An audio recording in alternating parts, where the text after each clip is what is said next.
병판인가 봅니다.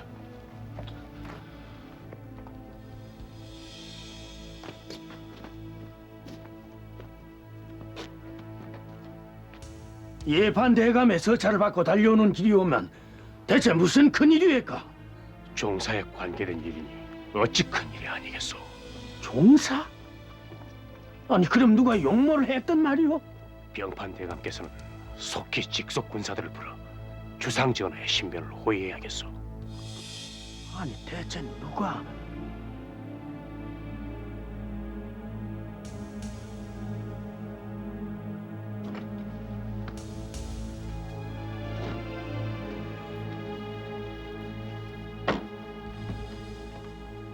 이것은 어필이요.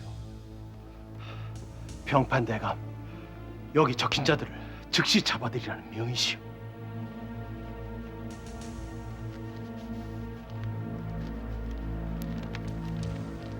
도승지 유인숙, 좌부승지 박세희, 우부승지 홍원필, 동부승지 박훈, 우참찬 이자, 형조판서 김정, 부제학 김구, 대사성 김식, 대사원 조광조를 의금부에 내리라. 대사원을? 아니 조광조 대감을 말이오?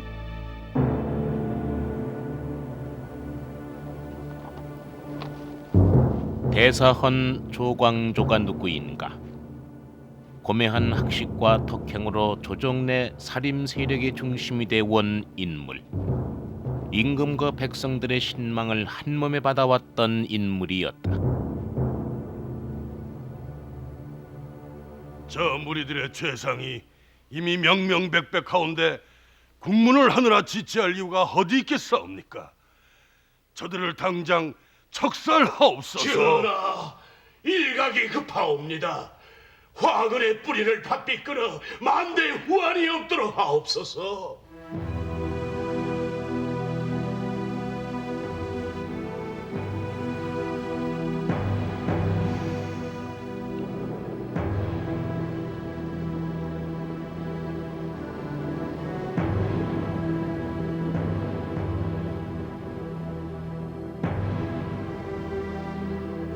우리가 무슨 죄가 있는가?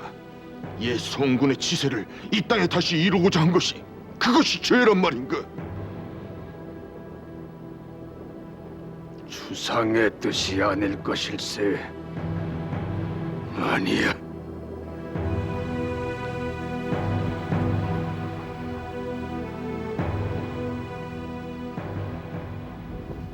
이 문이 바로 경복궁의 북문 신무문입니다.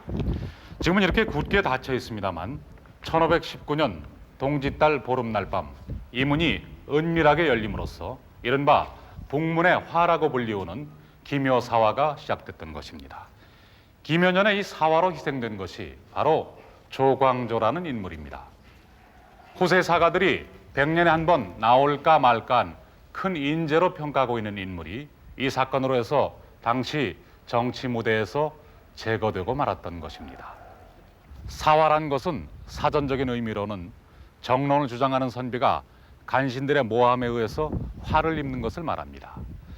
그러나 우리가 여기서 한 가지 짚고 넘어가야만 할 것은 이날 밤의 사건이 어디까지나 왕명에 따라서 이루어졌고 조광조는 당시 중종이 그 누구보다도 총애하는 신하였다는 사실입니다. 그때까지 두 사람은 라이벌 관계라기보다는 지극한 동반자적 관계로 보여지고 있었습니다. 만약에 모함이 있었다면 중종은 왜 조광조를 비호하지 않았을까요? 도대체 무엇 때문에 이날 밤 안으로 그를 죽이려고까지 하고 있는 것일까요? 바로 그런 의문을 가지고 오늘 우리는 기묘사화라는 역사적 사건의 표면을 따라가 보고자 합니다. 그 과정에서 역사의 이면에 감추어진 중종과 조광조 두 사람의 진실 또한 찾아낼 수 있으리라고 믿습니다. 전하, 영상 대감 드시옵니다. 어서 들라 해라. 영상, 어서 오시오. 전하, 일이 어인일이시옵니까? 어찌 전하에 대해 함부로 선비를 죽였다는 오명을 남기시려 하시옵니까? 조정에서 이미 죄주기를 정했으니 과인인들 어찌하겠소? 영상인 제가 이제야 소식을 듣고 달려오는 길이온데 조정에서 이미 죄를 청했다 하시니 참으로 연유를 알 수가 없사옵니다. 그러하옵니다, 전하. 신 또한 저들을 죽일 만한 죄가 무엇인지 그 까닭을 알 수가 없사옵나이다. 이 일은 중대사이온즉 부디 대신들과 상의하게 하여 주시옵소서. 전하, 저 젊은 유생들은 옛사람의 글을 읽고 지금 그대로 시행하려 한 것이온데 어찌 다른 사심이 있었겠사옵니까? 영상께서는 어찌 저들을 그렇게 두둔하시오?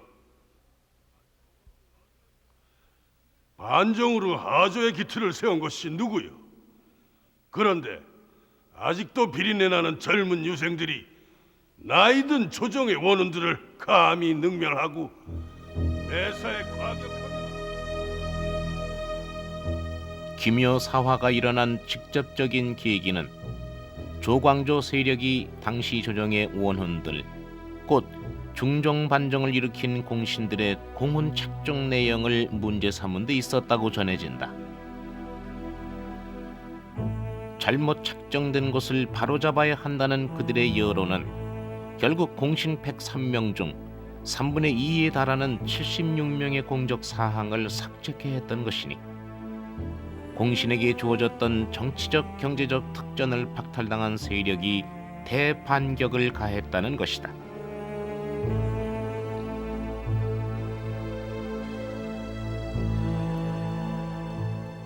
반정공신, 중종은 그들에게 추대된 왕이었다. 전조 연산군을 피한 반정 세력이 성종의 둘째 아들이었던 그를 왕위에 올립했던 것이다. 따라서 그들 반정공신은 중종의 존재 기반이면서 동시에 중종을 속박하는 숙명적 조건이었다. 정사의 실권은 왕이 아니라 반정공신들에게 있었다. 처단된 역신 신수군의 딸이라는 이유로 그들은 왕비 신씨의 폐비를 강행했으니 쫓겨난 왕비는 매일 인왕산에 올라 바위에 치마를 펼쳐놨고 중종은 멀리서 그것을 바라보는 것으로 그리움을 달래는 것이 고작이었다. 그 애틋한 치마바위의 일화는 당시 중종의 무력함을 여실히 드러내줄 뿐이다. 그리고 10년, 두 번째 왕비 장경왕후가 승하한 뒤 순창군수 김정과 담양보사 박상이 왕년에 폐비한 일이 명분 없는 짓이라 하여 새삼 그 보기를 조청하는 상소를 올린다. 당시의 대사관 이행은 이를 그릇된 의견으로 몰아 두 사람은 유배의 형벌을 받게 됐다. 허나 문제는 그것이 왕의 구원 상소였다는 것. 구원에 의한 상소는 처벌받지 않는 것이 관례였으니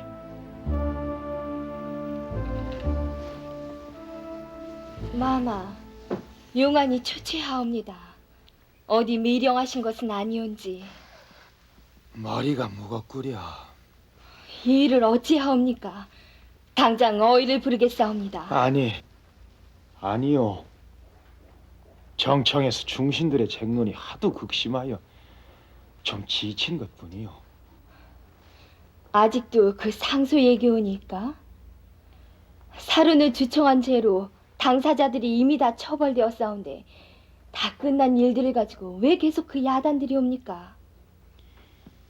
한쪽에선 구원 상소에 벌을 준 것이 옳지 않으니 방면하라 하고 또 한쪽에선 벌을 준 것이 마땅하다 하고 조정이 아예 두 파로 갈라져 과인을 강박하니 임금 노릇하기가 정말로 어렵구려. 신첩이 올리는 술 한 잔 받으시오면 피로가 풀리실 것이옵니다.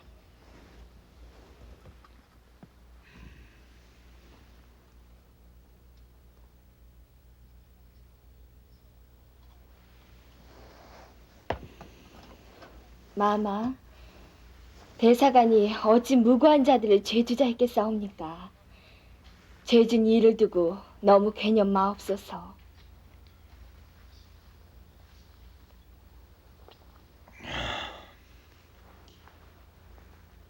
이제 와서 폐비를 다시 포기할 수야 없지. 조정이 또 한바탕 파란이 불어닥칠 게 뻔한 것을. 하나, 폐비한 일이 옳지 않다는 그들 얘기야 어찌 그러다 할 수 있겠소. 중종과 조광조의 만남은 그 상소의 회오리 속에 이루어졌다.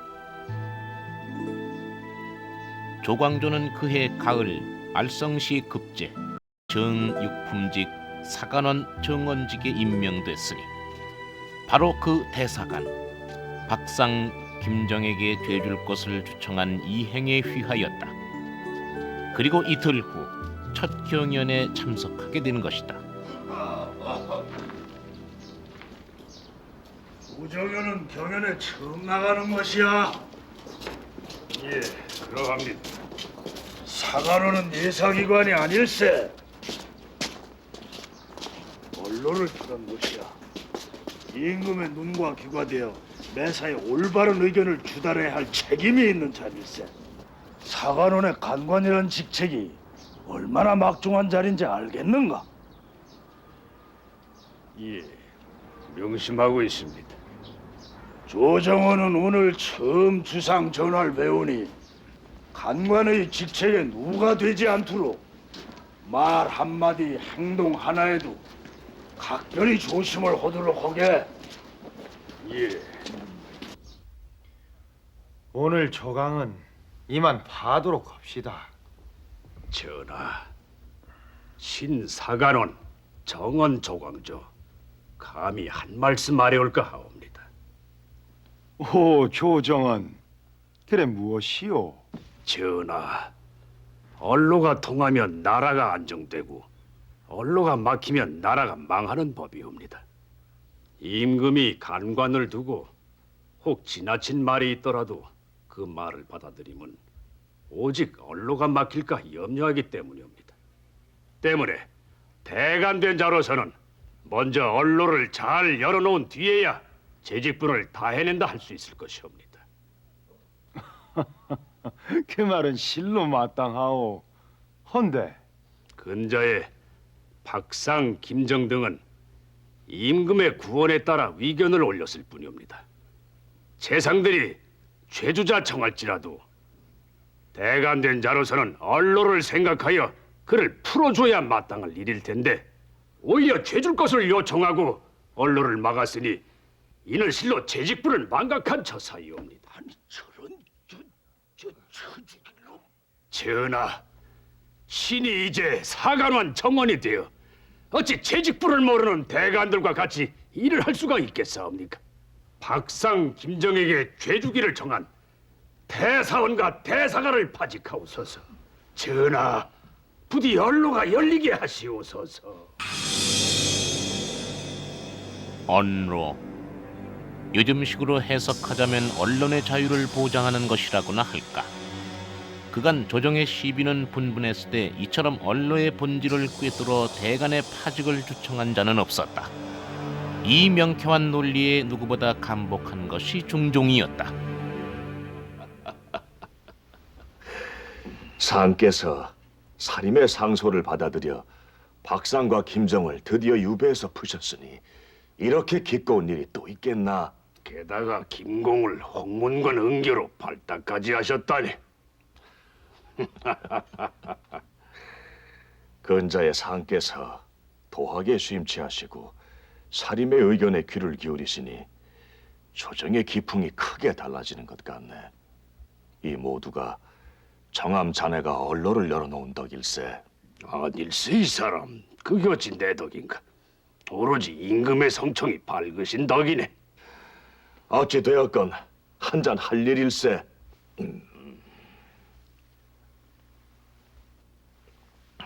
자, 정암 한잔 받게.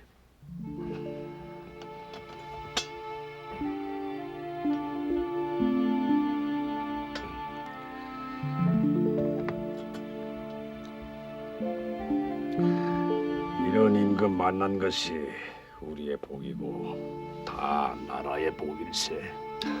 그럼 그렇고 말고 이복의 동천, 우리 한번 해봄세. 모든 선비들이 힘써 주상을 도우면 우리 대 요순의 태평성대를 이루어 범직하지 않은가. 전하, 홍문관 부수찬 조광조 입골하였사옵니다. 어서 들라 이래라. 예.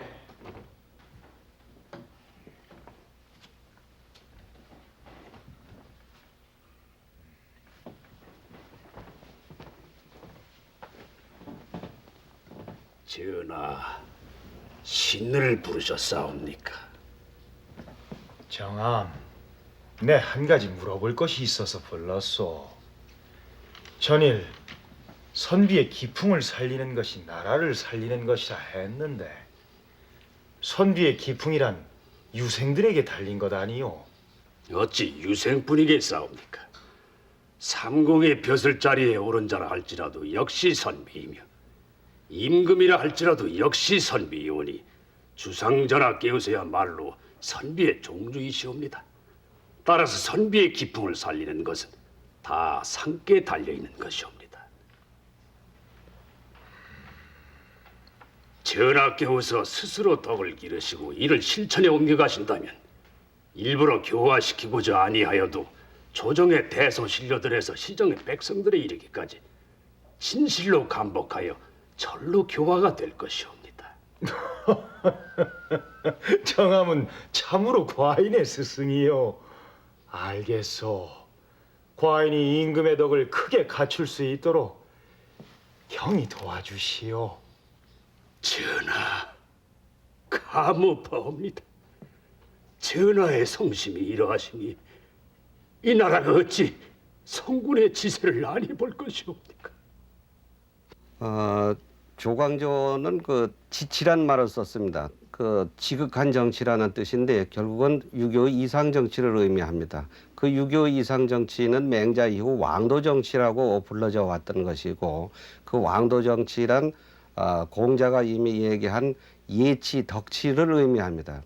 말하자면은 왕 자신이 예와 덕을 많이 쌓아서 선정을 베푼다는 것이죠. 이러한 것을 그 조광조가 다시 강조하게 된 것은 그 자신이 중종 반정의 분위기에서 등장을 한 인물이기 때문에 연산군으로 해서 어지럽혀진 정치 현실을 모든 것을 깨끗이 개혁을 해가지고 다시 이 올바른 이상 정치를 실현하자는 뜻에서 그런 말을 했던 것입니다. 이 조광조의 그 개혁 정신이 역시 그 반정을 실현하는데 아주 적절한 것이다라고 판단을 해서 중종은 또 중종 나름대로 조광조를 크게 등용시켜주고 그 등용시키면서 개혁안들을 실천에 옮겼던 것입니다. 그처럼 뜻과 행동을 조광조와 함께하고자 했던 중종. 그러나 오늘에는 전하께서 하시옵고 신이 또한 나옵니다. 저들이 개혁을 도마음에 지나치게 성급하여 서로 과격한 점이 있었다 할지라도 그 뜻은 본시 지극히 좋은 정치를 이루고자 함에 있었사옵니다. 영상, 과인이 저들을 죄주는 것이 기꺼이 이러는 줄 아시오. 어찌 이리도 과인을 괴롭히시오? 전하, 통촉하옵소서. 죄를 주더라도 국법이 정해놓은 절차가 있지를 않사옵니까? 절차를 밟게 하시와 대신들이 논의하고 근무에서 국문하여 죄의 경중을 밝게 가려내게 하옵소서.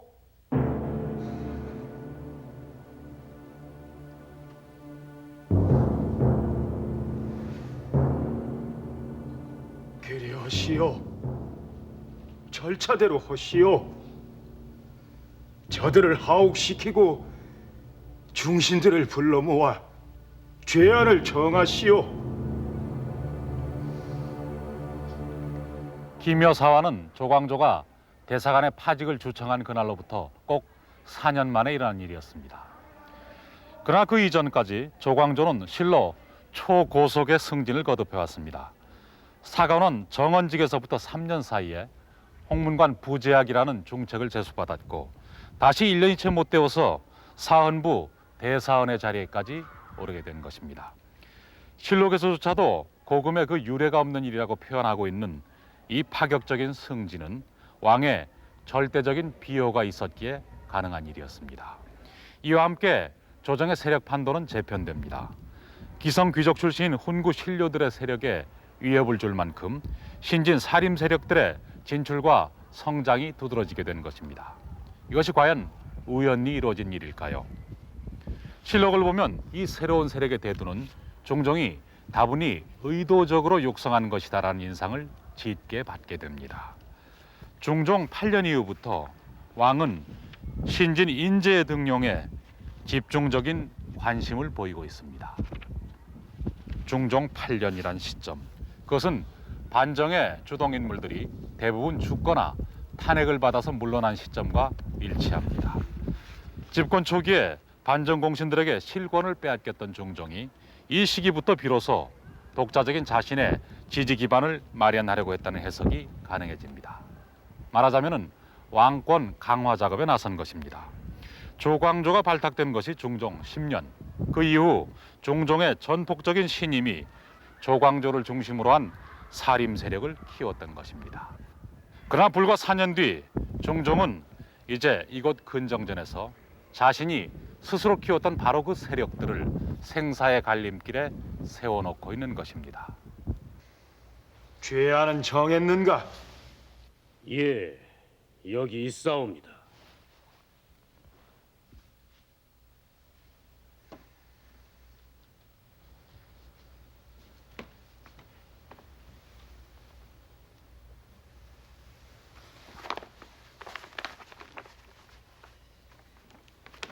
하온데 그 제안에서 누구를 우두머리로 하옵니까? 조광조를 그 우두머리로 하라.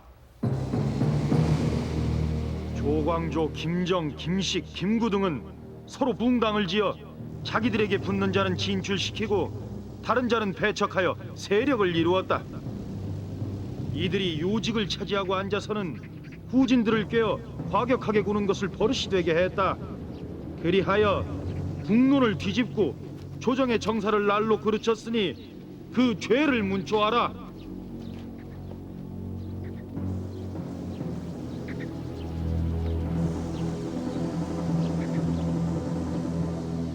붕당을 지었더니 당치 않소.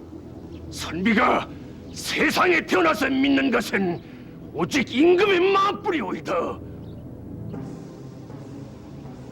관리들이 사사로운 이익을 추구하는 것에 나라의 병폐가 있는 것이요, 내가 한 것은 그 병폐를 없애려도 한 것뿐 어찌 다른 뜻이 있었겠소이까?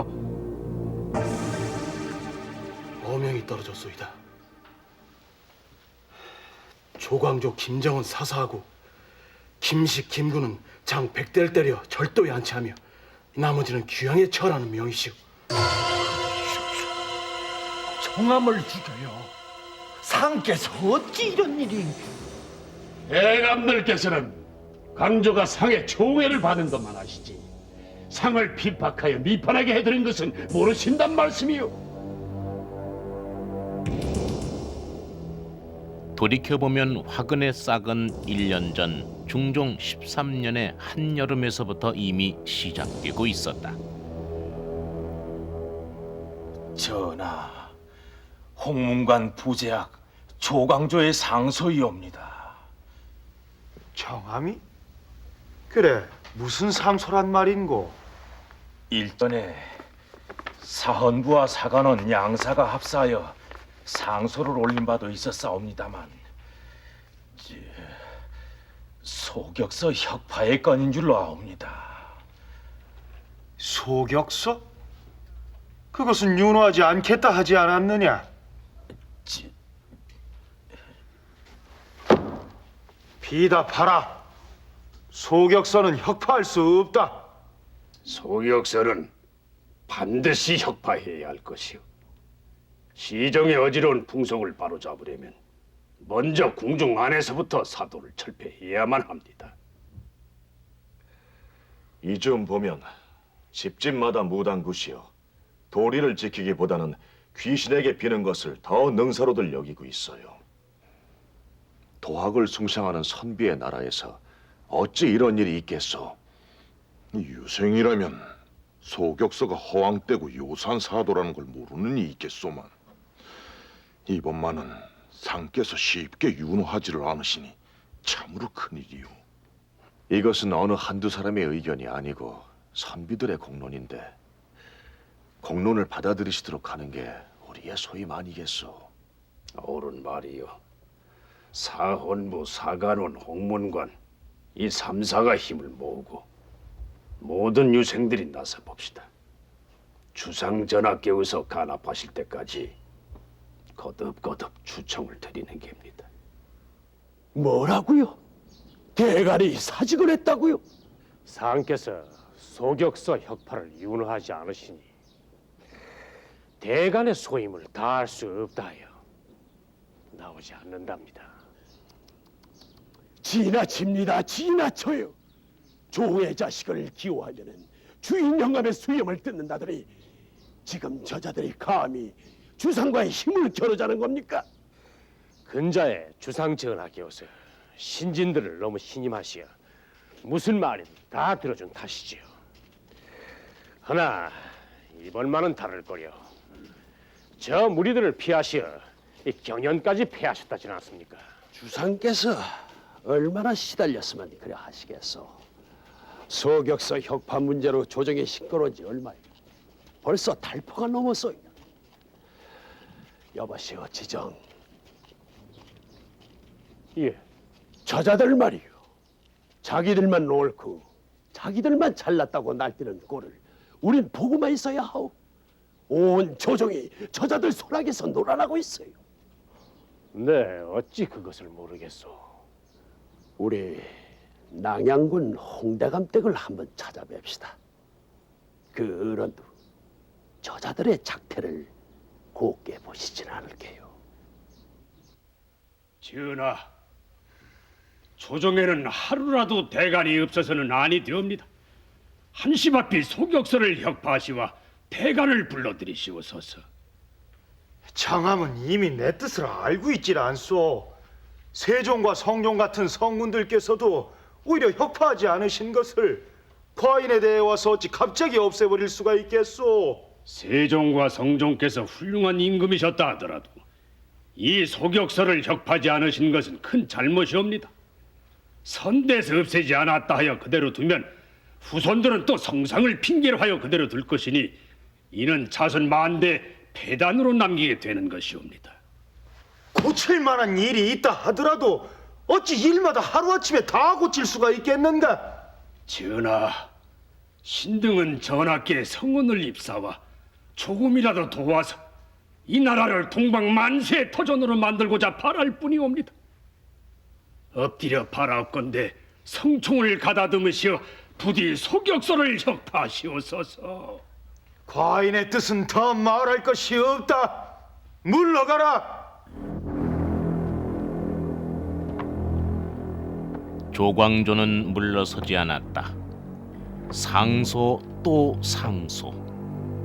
조정 내 살림 세력들의 상소가 줄을 이었다.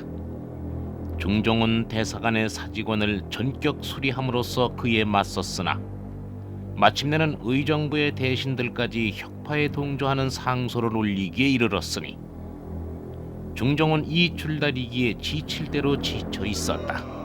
그런데 부패를 버리시어 동속을 맞아주소서. 소격서는 사도이옵니다. 성도를 해가소서. 전하. 이게 무슨 소리냐? 전하, 큰일 났사옵니다. 왜 이리 소란스러운고? 사헌부와 사관원, 홍문관 관원들이 다 대전 앞으로 몰려와 거적을 깔고 엎드려 있사온데 소격서 혁파에 윤허가 날 때까지는 물러나지 않는다 하옵니다. 참 끈질기기도 하구나. 신 조광조, 전하의 뜻을 돌릴 수만 있다면 이 자리에서 고대 쓰러진들 어떠오리까? 전하, 소격사를 협파하소서. 윤호해 주시옵소서. 윤호해 주시옵소서. 전하. 이를테면 연좌농성이었다. 상소나 진언으로 해결되지 않으니 마지막 선택은 데모였다. 군신 간의 팽팽한 힘의 대결로 돌입한 것이었다.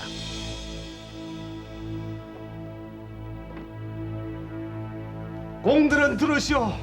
오늘 밤은 이미 늦었으니 물러가고 내일 아침 입시하시라는 전하의 전교시오. 신등은 내일 아침까지 여기서 대주하겠다고 아뢰게.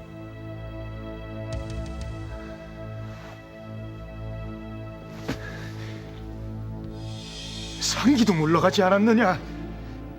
그러하옵니다, 전하.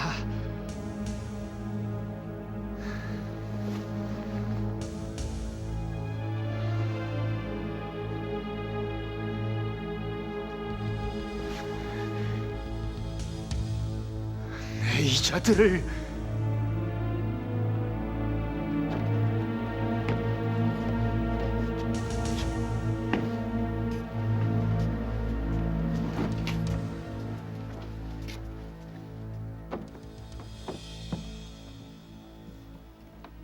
물러들 가라.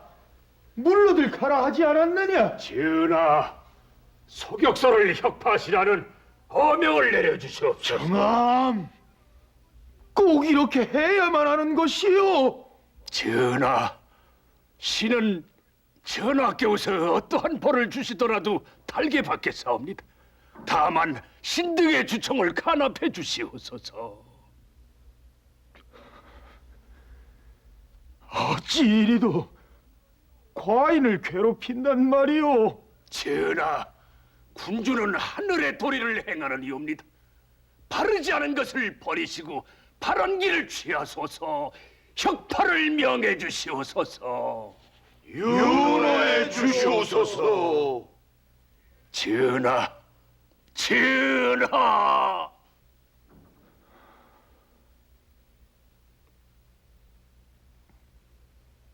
정암, 그대가 이겼소. 네, 소격서를 혁파하리다. 성은이 망극하옵니다. 전하.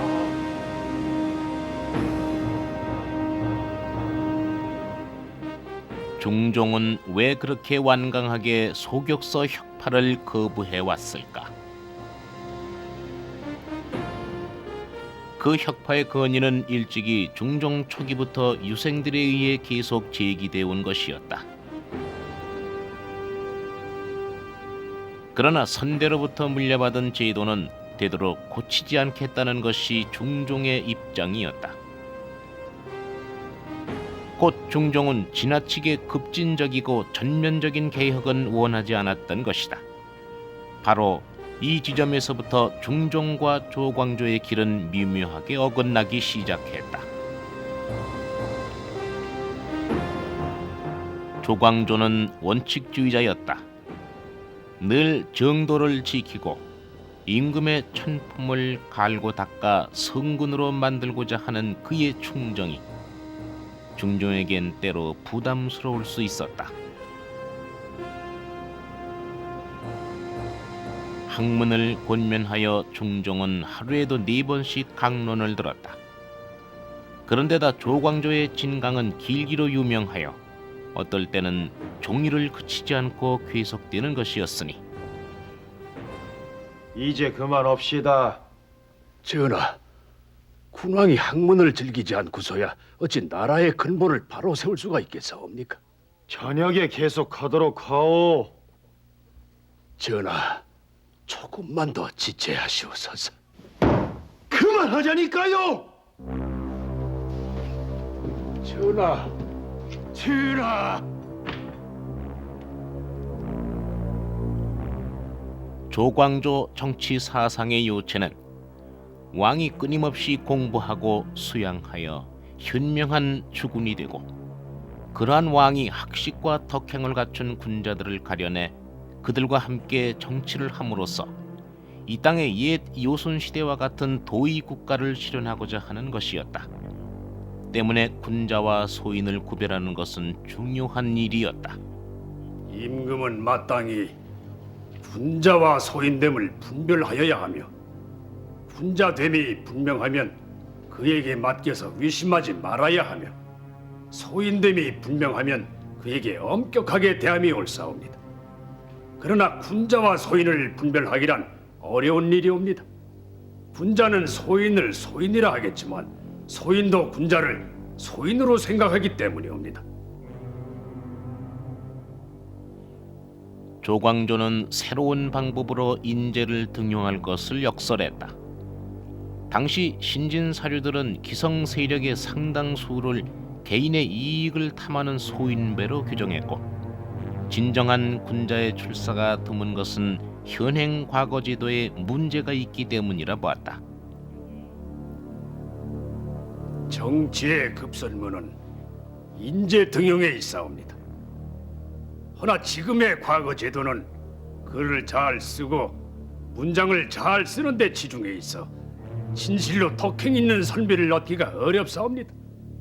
높은 뜻을 가진 선비일수록 초야에 묻혀 벼슬길에 구구한 마음을 쓰지 않는즉 조야로부터 널리 인재를 전거받아 임금이 그 중에서 가려 뽑는다면은 어찌 걸출한 제목을 넣지 못하겠사옵니까? 김효년 4월, 조광조의 진언을 받아들여 시행된 것이 현량과. 이 천거제 과거를 통해 28명의 신진 사류들이 새로 중용됐으니 성균관 유생 시절부터 조광조의 직이었던 김식이 장원이었다. 과거를 보지 않아 한미한 직책에 머물러 있다 일약 대사상의 지위에 발탁되었던 김식. 허나 불과 7개월 뒤 현량과 출신과 현량과를 지지했던 사림 세력들은 이제 조광조의 붕당으로 지목받고 있는 것이다. 조광조와 그를 추종하는 선비들에게 주어진 죄목은 붕당을 형성했다는 것이었습니다. 그러나 당시 조정의 신진사류들은 자신들의 집단은 붕당이 아니라 붕우관계라고 역설하고 있었습니다. 그 붕당과 붕우는 과연 어떻게 다른 것일까요? 조광조의 구별에 따르면 개인의 영달과 이익을 도모하는 집단은 붕당이며, 사리를 배제하고 공적인 마음으로 협력하면서 옳은 것을 권면하고자 집단을 이루는 것은 붕당이 아니라는 것입니다. 즉 소학에서 가르치는 붕우지도를 실천하는 것으로 보는 것입니다. 그러나 붕당이든 붕우든 간에 실제로 중요한 것은 그 어느 쪽에서 보아도 이들이 엄연히 하나의 세력 집단을 이루고 있었다는 바로 그 점일 것입니다. 현량과를 통해서 신진 사류들이 대거 등용됨으로써 이 집단의 세력 기반은 더욱 두터워졌고, 이들이 조정의 여론기관인 삼사를 장악해서 정치의 대세를 이끌어가고 있었던 것입니다. 즉 이들은 좋은 의미로든 나쁜 의미로든 집단의 힘을 자신들의 무기로 하고 있었고, 그 힘은 이미 왕에게까지도 압력으로 작용하고 있었던 것입니다. 지금 이들에게 주어진 붕당이라는 제목은 바로 그 집단적 힘에 대한 경계심이 드디어 표면으로 드러난 것이라고 할 수 있겠습니다.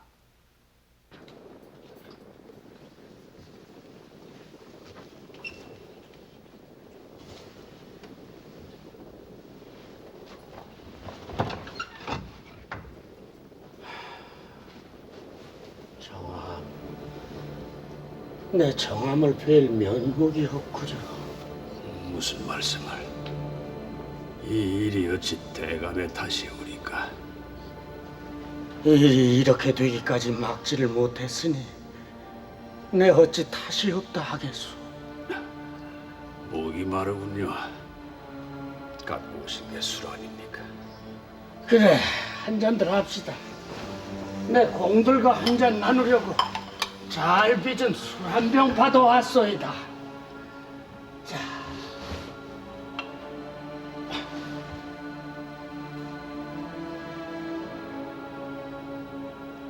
이게 우리가 세상에서 마지막 먹는 술이겠구려. 상계사, 어찌 우리를 버리시는가? 상께서 어찌 우리를 버리시겠나? 아닐세. 그런 것이 아닐세.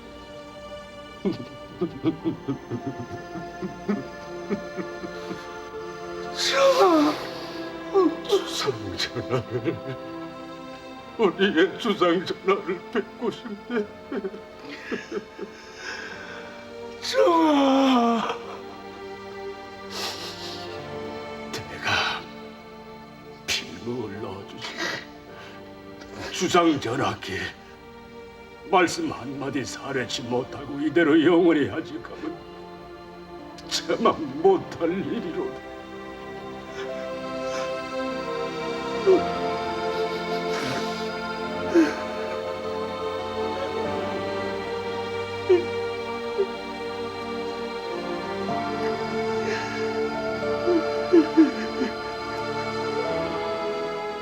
그날 밤 조광조는 입었던 저고리에 상소를 써올렸다. 전하, 어리석은 신들은 만 번 죽어도 좋사오라. 사화가 한 번 시작되면 후일 나라의 명맥이 염려되옵니다. 상께서 계시는 곳이 너무 멀어서 생각할 말을 아를 길이 없으니 다행히 한 번 친히 국문해 주시오면 죽어도 여한이 없겠사옵니다. 정은 넘치고 말은 막혀서 더 아를 바를 모르겠사옵니다. 전하, 부디 다시 한번 생각하소서. 사사는 너무 가혹하옵니다. 그들은 고든 사람들이옵니다. 어찌 간당이란 이름으로 중죄를 내릴 수가 있겠사옵니까? 아오,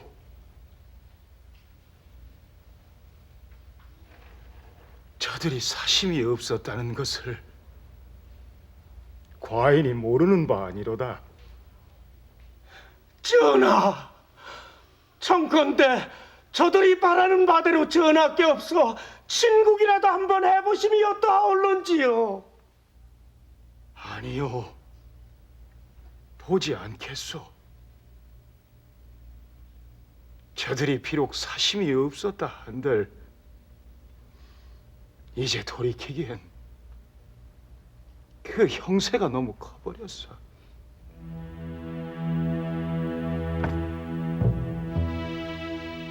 중종이 살림 세력의 힘을 새삼 뼈아프게 느끼지 않을 수 없었던 사건.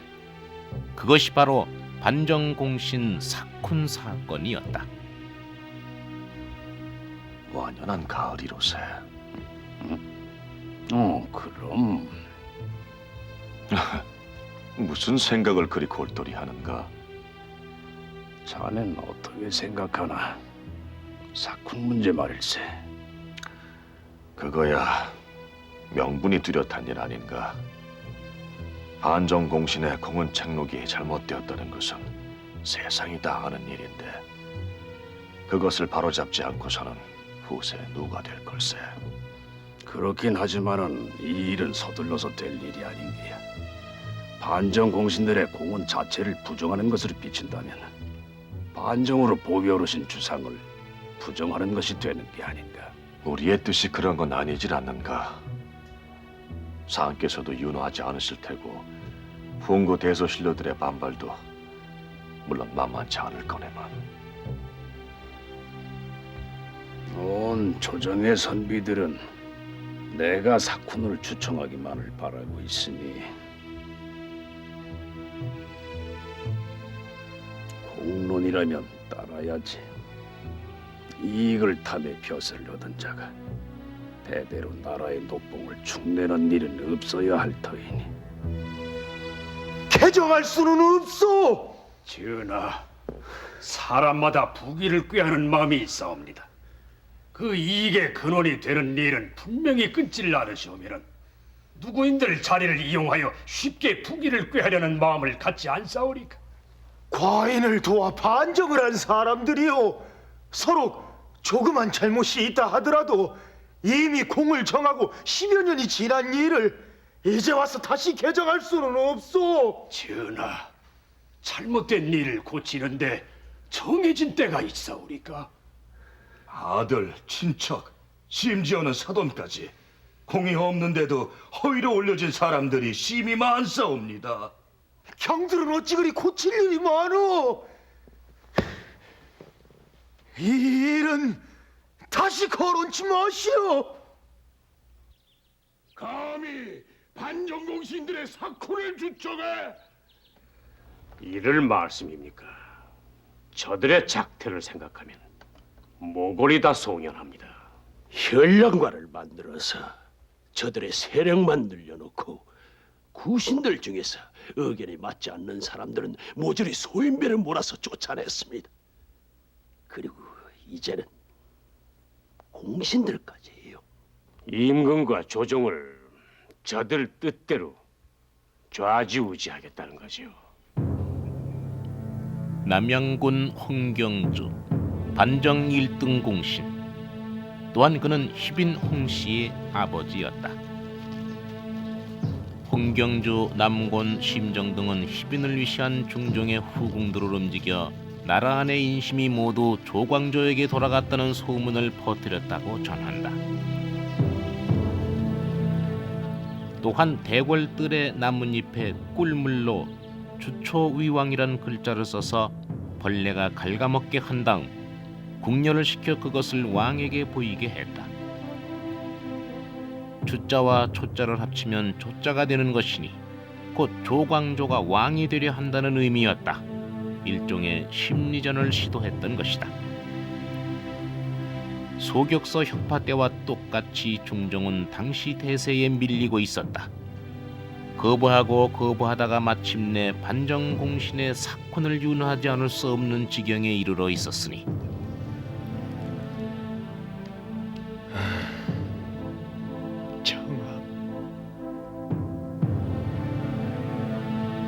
신무문에 화가 벌어진 것은 중종이 공신 사건을 제거한 지 엿새 만의 일이었다.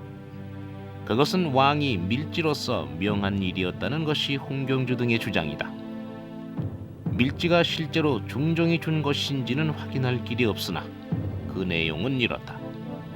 내가 조광조들을 죄주고 싶어도 대간과 홍문관 육조유생들이 모두 반대할 것이니 경등이 먼저 그들을 처치하고 나에게 알리도록 하라.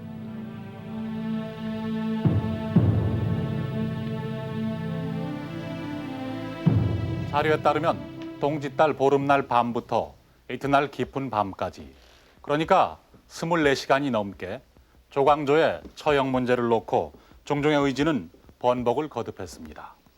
즉시 죽인다에서 율문을 적용해서 4사람을 죽인다로, 다시 조광조와 김정 2사람만을 죽인다로, 그러다 마침내는 유배령으로 결말을 지은 것입니다.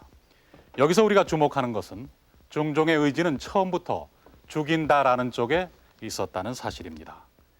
유배령이라는 결론은 영의정, 정광필 등의 간언으로 해서 애초의 의지가 흔들린 결과였을 뿐입니다. 이것이 뜻하는 바가 무엇이겠습니까? 기묘사화가 일어난 근본에는 다른 누구도 아닌 바로 왕 자신의 판단과 선택이 있었다는 것입니다.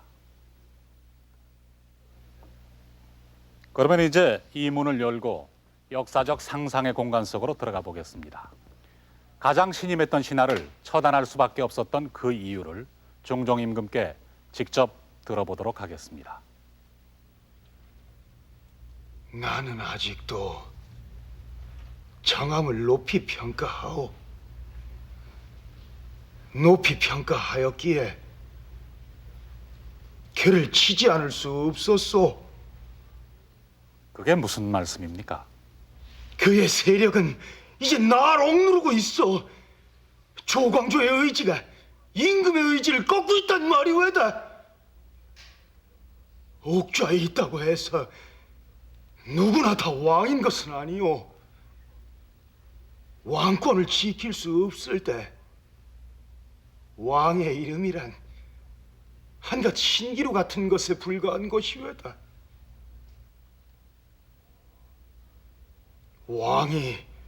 왕이고자 한다면 왕권을 침해하는 세력은 살을 깎는 아픔이 있다 해도 쳐야 하는 것.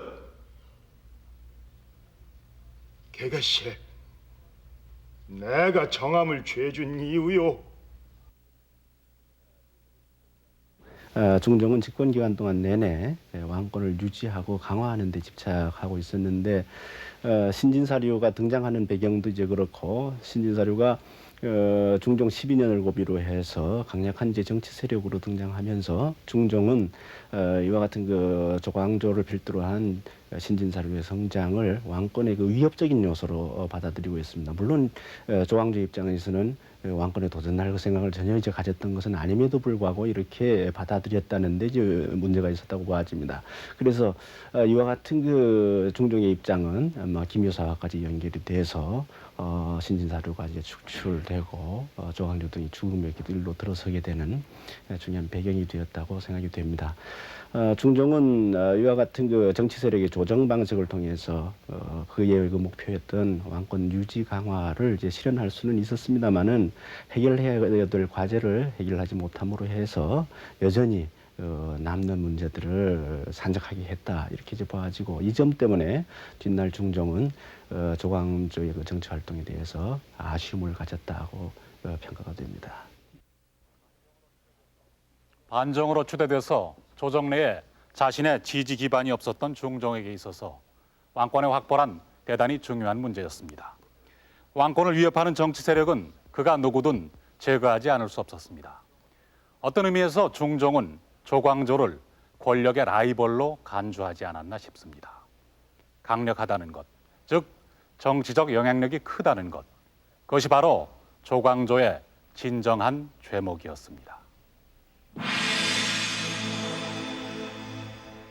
마지막 순간에 사사령에서 감형된 조광조는 이곳 전라도 화순 땅 능주에 유배됐다. 그가 이 쓸쓸한 적소에서 머무는 동안 조정은 훈경주, 남곤, 심정 등 훈구 세력에 의해 장악됐고 그가 혁파한 모든 것은 원점으로 돌아갔다. 삭제된 반정공신들의 공호는 다시 복적됐으며 현량과는 폐지되고 소격서는 복원됐다. 정광필 등 조광조를 지지하던 세력이 모두 파직되거나 스스로 물러나 조정 안에 그를 위해 구명할 리가 없게 됐을 때 마침내 죽음의 명이 떨어졌다. 그가 의금부 옥사에 갇힌 때로부터 꼭 한 달째 되는 날이었다.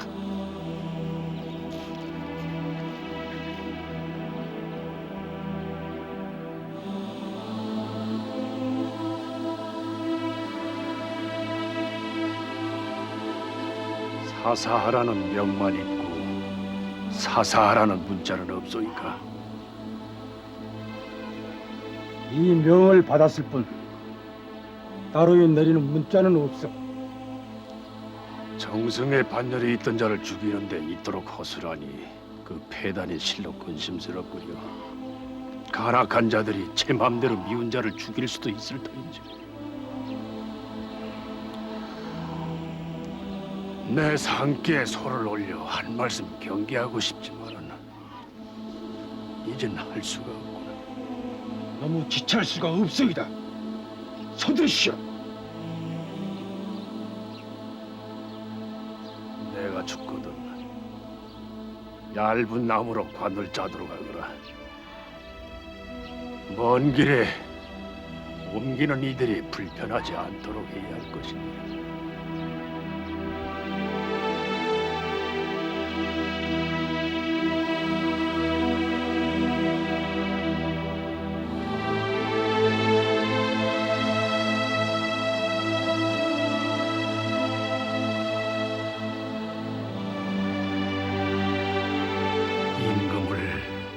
어버이같이 사랑하고 나라 일을 내 집같이 걱정하였노라. 밝고 밝은 햇빛이 세상을 구하오니 거짓없는 이 마음을 훤히 비추리. 왕도는 천도다. 조광조는 늘 그렇게 역사라곤 했습니다. 하늘의 도리를 따르는 것이 곧 왕의 길이라는 뜻입니다. 하지만 어제나 오늘이나 현실 정치에서는 하늘의 도리보다는 땅 위의 법칙이 늘 우선되는 듯합니다. 중종은 왕도의 이상보다는 현실적인 왕권의 수호를 선택했던 것입니다. 그래서 왕도 정치의 동반자였던 중종과 조광조의 길은 갈라졌습니다. 한 사람은 구중궁궐에서 끊임없는 정치 세력 간의 다툼 속에서도 재위 39년이라는 긴 기간 동안 옥좌를 지켜냈고, 한 사람은 4년이라는 짧은 관직 생활 끝에 독배를 받아서 이곳 경기도 용인군 선산의 차가운 흙 속에 묻혔습니다. 그러나 그의 이름마저 영영 묻혀버린 것은 아니었습니다. 이상 정치를 구현하려고 했던 그의 짧은 생애의 기억은 종종의 재위 기간보다도 오히려 더 오래 살아남았습니다. 조광조는 선조대에 들어와 복권돼서 영의정에 추중됐고 문묘에 배양됐습니다. 뿐만 아니라 그의 이름은 조선왕조실록에 300여 군데나 등장할 정도로 후대의 귀감으로 작용해 왔습니다. 이상은 그렇게 당대의 현실보다도 더 오래 살아남아서 후대에까지 영향을 미치는 것입니다. 그것이 이상이 존재해야 할 이유이고, 또한 우리가 역사의 발전을 믿는 이유이기도 한 것입니다.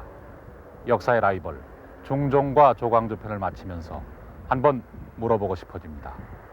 오늘의 우리에게는 과연 어떤 이상이 있습니까?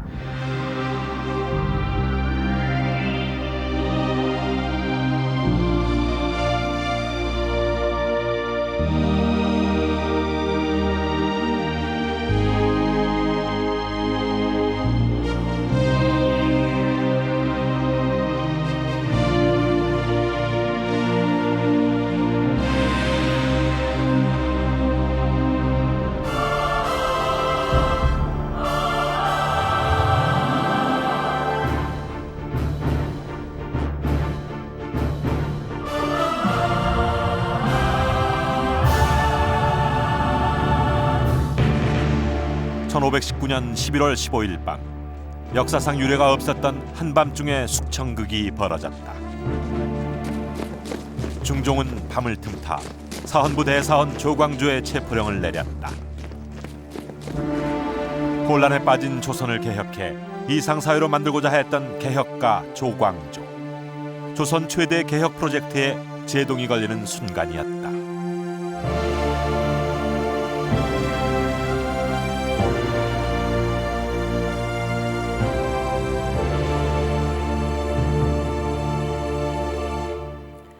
여러분은 조선 중종 시대의 도학자 조광조를 아실 겁니다. 아마 조광조 하면 개혁, 개혁하면 조광조를 떠올리실 텐데요. 조광조는 연산군의 폭정으로 얼룩진 조선 사회를 바꾸려 한 사상가이자 개혁가였습니다. 조광조는 34살에 관직에 입문해 역사상 유례를 찾을 수 없는 초고속 승진을 통해 조선 조정의 실력자로 떠오릅니다. 그러나 개혁 추진 과정에서 그를 신임하던 임금이자 개혁 파트너이기도 했던 중종에게 죽임을 당하고 맙니다. 그의 갑작스런 죽음으로 개혁 또한 중단되고 말았는데요. 조광조가 추진하려던 개혁은 어떤 것이었을까요? 또 왜 사후 500년이 지난 지금도 개혁을 이야기할 때면 늘 그가 사람들의 입에 오르내리는 것일까요? 오늘 HD 역사 스페셜에서는 조광조의 개혁에 대해 알아보겠습니다. 1506년 9월 2일, 대궐은 포위돼 있었다. 연산군의 폭정과 탄압에 불만을 품은 대신들은 무사들과 규합해 왕의 측근을 살해한 후 궁으로 진격했다. 그들은 연산군을 폐위하고 배다른 동생인 진성대군을 새 왕으로 추대했다. 그가 바로 조선 11대 임금인 중종이었다. 중종은 신하들이 무력으로 연산군을 몰아내고 내세운 반정의 수혜자였다.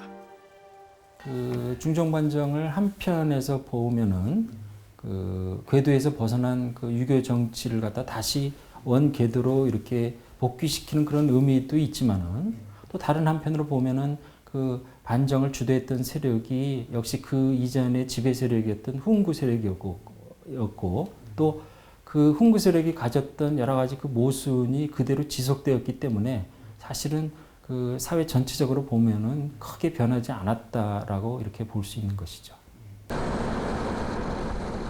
당시 조광조는 성리학을 공부하는 선비였다.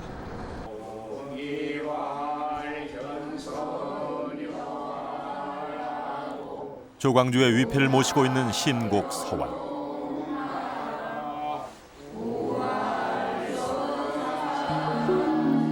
개국공신 조온의 후손이었던 조광조는 벼슬에 나아가지 않은 채 학문에 몰두해 있었다.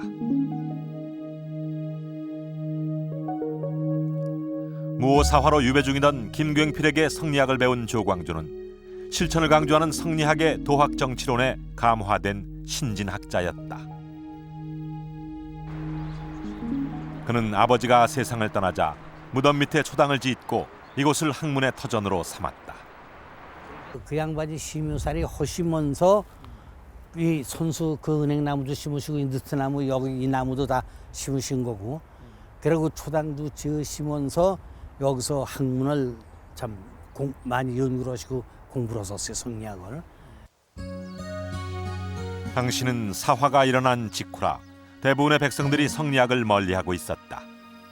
그러나 조광조는 광인, 즉 미친 사람이라는 말을 들으면서까지 성리학 연구에 대한 뜻을 굽히지 않았다.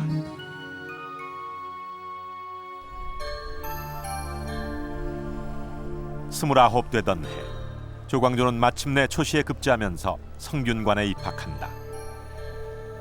그리고 5년 후, 그는 임금이 직접 시행하던 문과 시험인 알성시에 응시한다.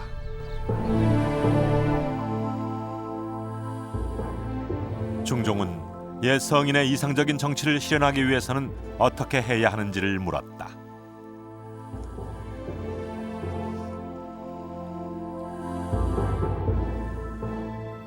조광조는 임금이 마음으로 백성을 감화시켜야 하며 대신을 믿고 함께 국사를 처리할 때 위대한 업적을 이룰 수 있다고 답했다. 조광조의 답안은 중종의 마음을 사로잡았다. 조광조는 알성문과에 급제해 언관직인 사관원 정원에 임명된다. 중종이 요구했던 이제 그런 아주 단순하면서도 어떻게 굉장히 어떤 명쾌한 그런 어떤 답변을 그걸 통해서 이제 얻었기 때문에 또 이미 이제 그 무렵에 조광조는 굉장히 명망 있는 이제 그런 인물이었죠. 그 과거에 이제 알성시책으로 급제했을 때가 이제 34살이었는데 이미 어떤 상당한 어떤 도학을 쌓고 있는 그런 인물로 이제 간주되었고 이제 그 알성시책을 통해서 이제 확인했다고도 볼 수가 이제 있겠죠. 사관원 관리로 임명된 직후 조광조가 전국적으로 유명해지는 사건이 발생한다. 김경 선생과 순창 강천산엔 이 사건을 살펴볼 수 있는 비석이 남아있다. 이곳에서 신시 복위 상소를 중종 당시 순창군수 김정과 담양부사 박상, 무안현감 유옥은 이곳에 모여 목숨을 걸고 왕에게 올릴 상소를 작성했다. 거창신시 중종 왕비가 폐위되어 가지고 쫓겨난 뒤에 김경, 박상, 유옥 세 선생님이 이곳에서 목숨을 걸고 상소문을 작성한 곳이라고 해서 관인을 걸었습니다. 소나무에다가.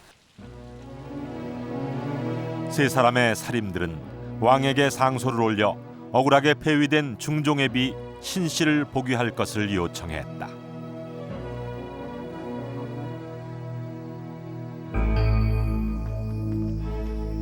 신씨에 대한 논란은 중종이 왕위에 등극한 직후 시작됐다. 중종을 왕위에 추대한 반정공신들은 왕에게 신씨를 폐위할 것을 강력하게 주장했다. 어찌 그럴 수 있겠소? 왕비 신씨는 연산군 측근의 딸이므로 국모로 삼을 수 없다는 이유였다. 신씨는 중종 반정 당시 연산군의 처남이란 이유로 살해된 신수군의 딸이었다. 비록 중종의 비였지만 반정 공신들에게는 제거해야 할 대상이었던 것이다. 반정 공신들은 왕비가 언젠가 아버지를 죽인 자신들에게 복수할 수 있음을 염려했다. 결국 반정이 일어난 지 일주일 만에 신씨는 폐위되고 만다.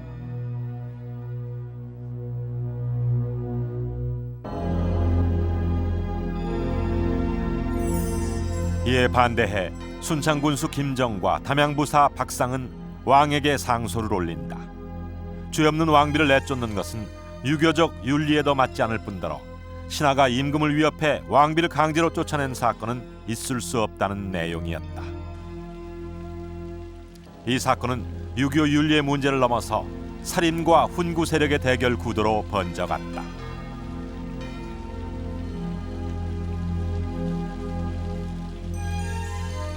그 당시 신비의 그 폐출을 갖다 주도했던 반정 공신의 행동을 잘못됐다고 비판함으로써 그들의 어떤 정당성을 깎아내리고 또 한편으로는 이런 상황 속에서 그 살인들의 세력을 결집해서 훈구들에게 대항하는 그런 어떤 정치적인 그 힘을 길러나가는데 그 이용을 했던 것이죠.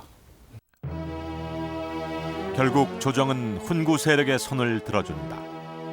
대관들은 상소를 올린 두 사람을 신문 후 유배시킨다. 조광조는 어떤 입장이었을까? 조광조는 상소를 올려 대관 전원의 파직을 요청한다.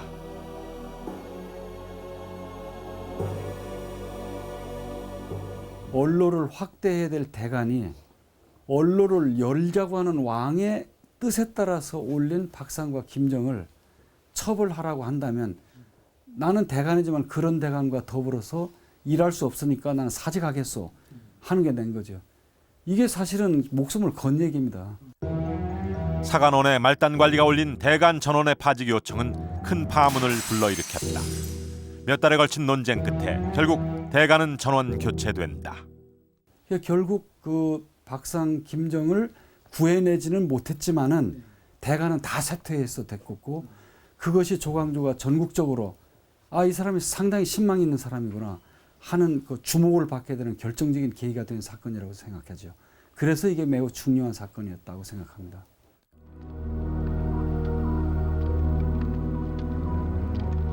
이 사건으로 각 관직에 입문한 신출내기 관리였던 조광조는 일약 조정의 중심 인물로 부상한다.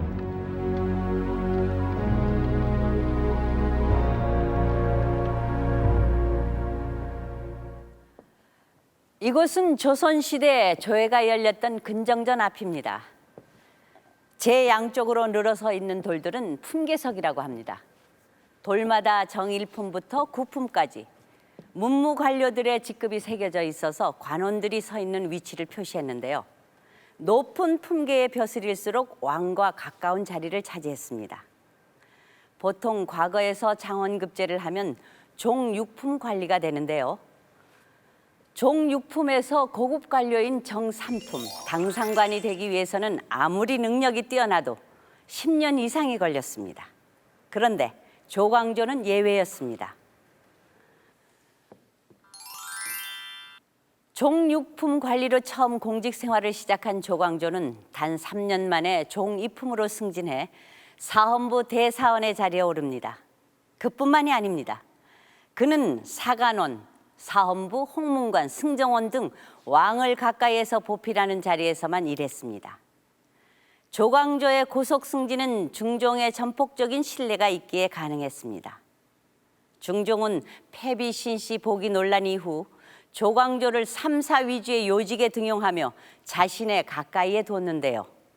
중종은 왜 조광조를 그토록 신임했을까요?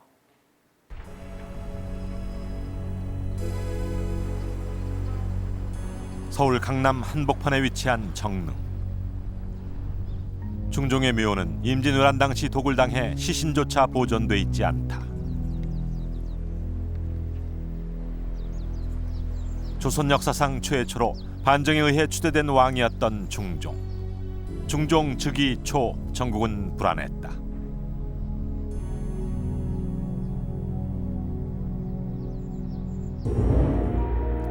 중종이 왕위에 오른 후 8년 동안 조선엔 영모 사건이 끊이지 않았다.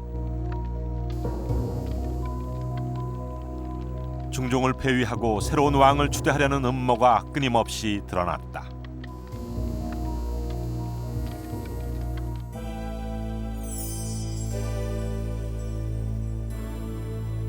잦은 영모로 난처한 입장에 처한 중종은 자신의 답답한 심정을 토로하곤 했다.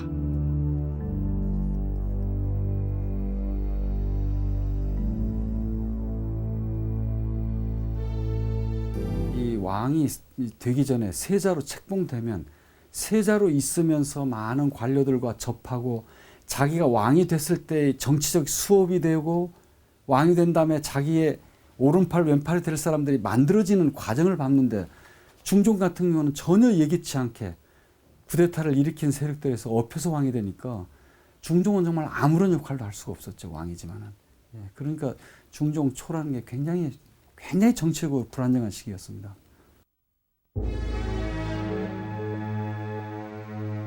왕권은 반정 공신들에게 밀리고 있었다.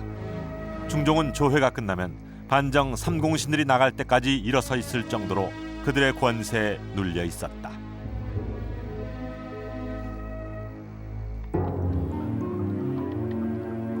그러나 중종 8년 반정 삼공신이 모두 사망하면서 공신 세력이 약화되자 중종은 새로운 인재를 뽑을 것을 명한다. 그것은 살인파였다.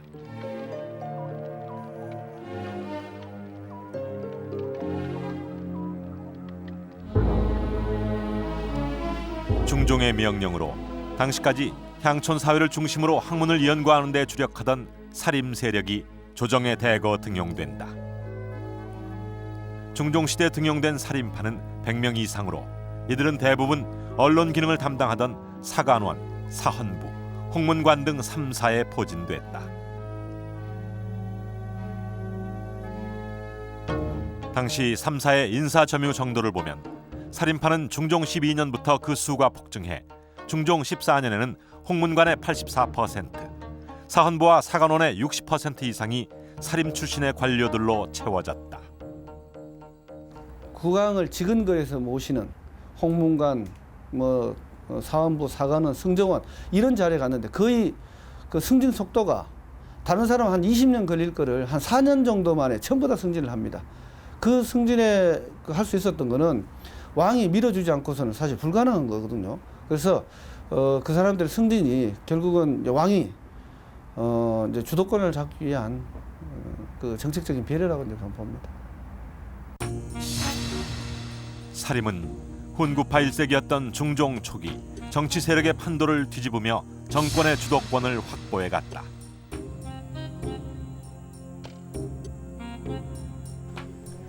그 중심에 조광조가 있었다.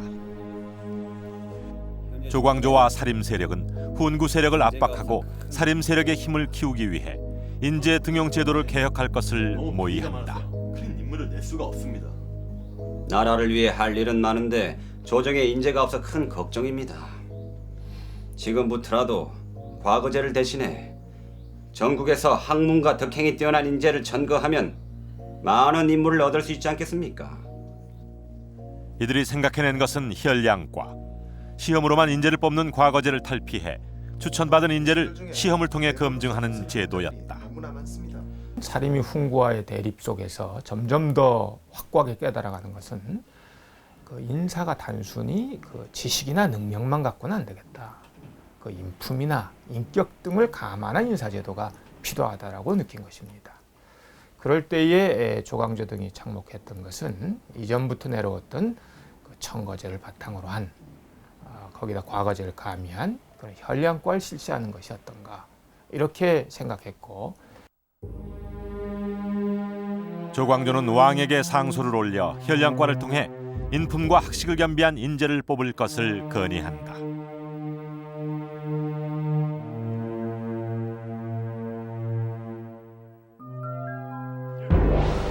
살인파의 이런 주장은 훈구파에게 위기감을 불러일으켰다. 그리하여 중종 14년 3월 김우중 모반 음모 사건이 일어난다.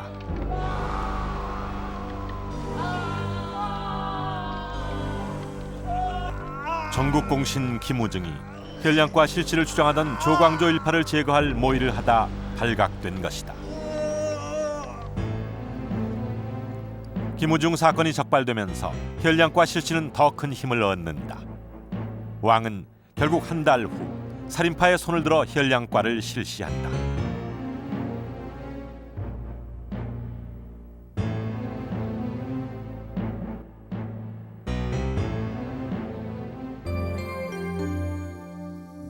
이때 선발된 관리는 모두 28명, 대부분 사림 출신의 인재들이었다.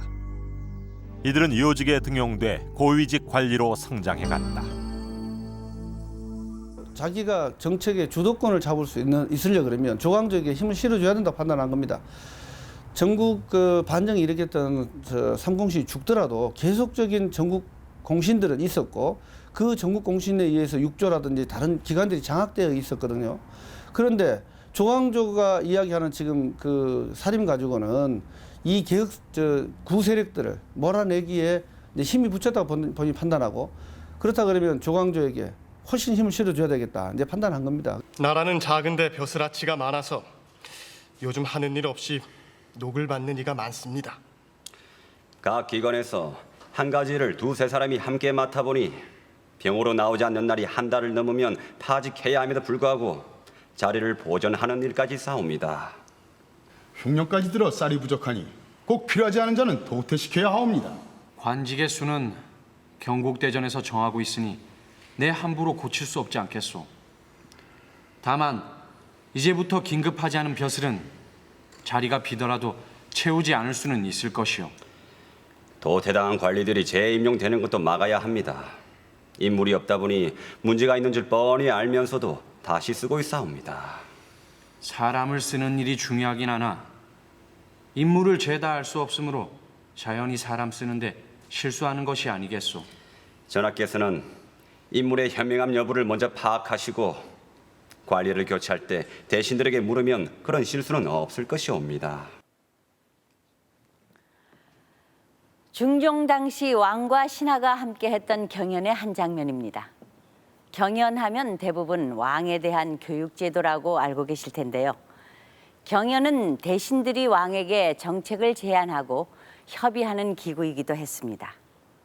조광조는 경연을 통해 국가의 중대사를 결정하는 데 깊숙이 관여하면서 조정에서 힘을 키워갔습니다. 조선시대의 경연이 무엇이었는지 보겠습니다. 경희궁에서는 주말이면 조선시대 왕실의 일상을 재현한 행사가 펼쳐진다.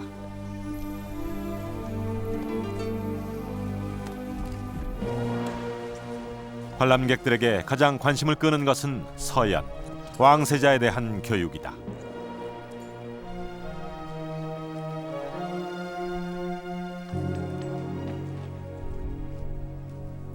조선시대 왕세자는 하루 3번 대신들에게 교육을 받았다.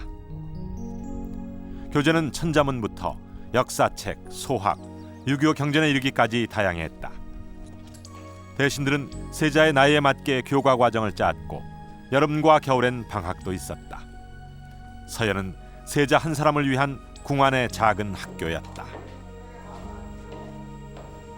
왕 또한 서연에 정기적으로 참관했다. 그만큼 세자에 대한 교육은 중요했다. 왕이 될 그런 이 후계자, 이 왕세자에 대한 철저한 교육이 이루어져야만이 이제 왕이 되었을 때 보다 더 정치와 학문을 잘할 수 있고 성군으로서 이 자리 잡을 수 있다고 판단했기 때문에 이 정례적인 어떤 교육을 실시했고 또 교육기관 또 보양청이라든가 강학청과 같은 이런 이 세자를 보좌하는 기구를 만들었던 것입니다. 매월 1일과 15일에는 배운 내용을 서연관들 앞에서 복습하는 회강이 열렸다. 회강엔 세자를 가르치는 스승들이 모두 참석해 세자의 학습 정도를 점검했다. 강의를 전담하는 관원만 10명, 영의정과 우의정이 총감독의 책임을 맡고 있었다. 세자뿐만이 아니었다. 조선시대 왕들은 임금이 된 후에도 끊임없이 학문과 교양을 갈고 닦아 성군이 될 것을 요구받았다.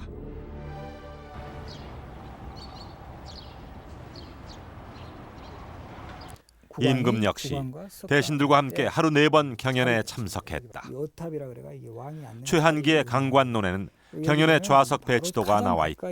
예문관 그 한림이라 그래가 예문관에 관리들이 배치가 되어 있고 이쪽에 이 지사라가 아마 지경연사 해가지고 이 경연을 책임진 관리 그리고 이 특진관. 경연에서 대신들은 왕에게 사서삼경이나 주자의 근사록과 같은 유교 경서를 강독하며 성리학적 이념을 강조했다. 그리고 수업이 끝나면 국가의 중요 현안을 협의했다.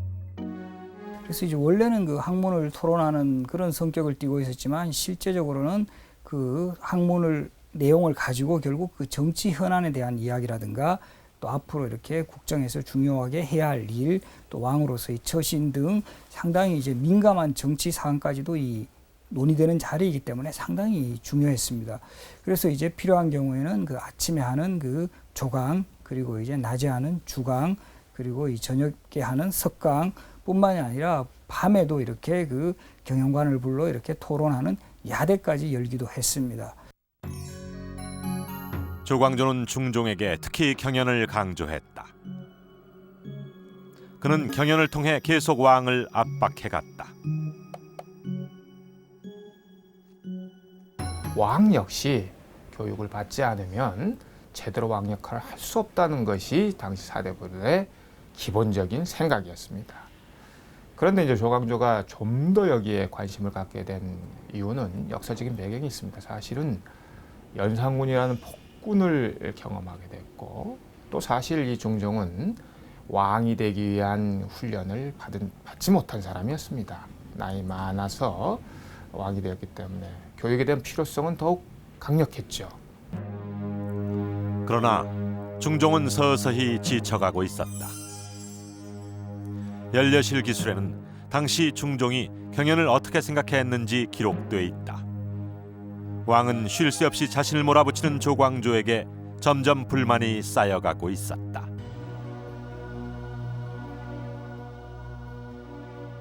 전하께서 즉위하신 이래로 천재지변이 일어나지 않은 해가 없었습니다. 이는 하늘의 뜻에 닿으려는 전하의 정성이 부족한 것이 아니옵니까? 재변은 하늘이 전하의 잘못을 꾸짖고 훈계하기 위한 것이니 지난 잘못을 반성하시고 덕을 쌓는 일에 더욱 매진하셔야 할 것이옵니다. 경연은 회를 거듭할수록 강도가 세졌고 오가는 대화에도 거침이 없었습니다. 경영관들은 왕에 대한 조언뿐 아니라 정치적 잘잘못에 대해서도 신랄하게 비판했는데요. 경연은 고려부터 조선까지 전통적으로 내려온 제도였지만 임금에게는 상당히 곤란한 일이었다고 합니다.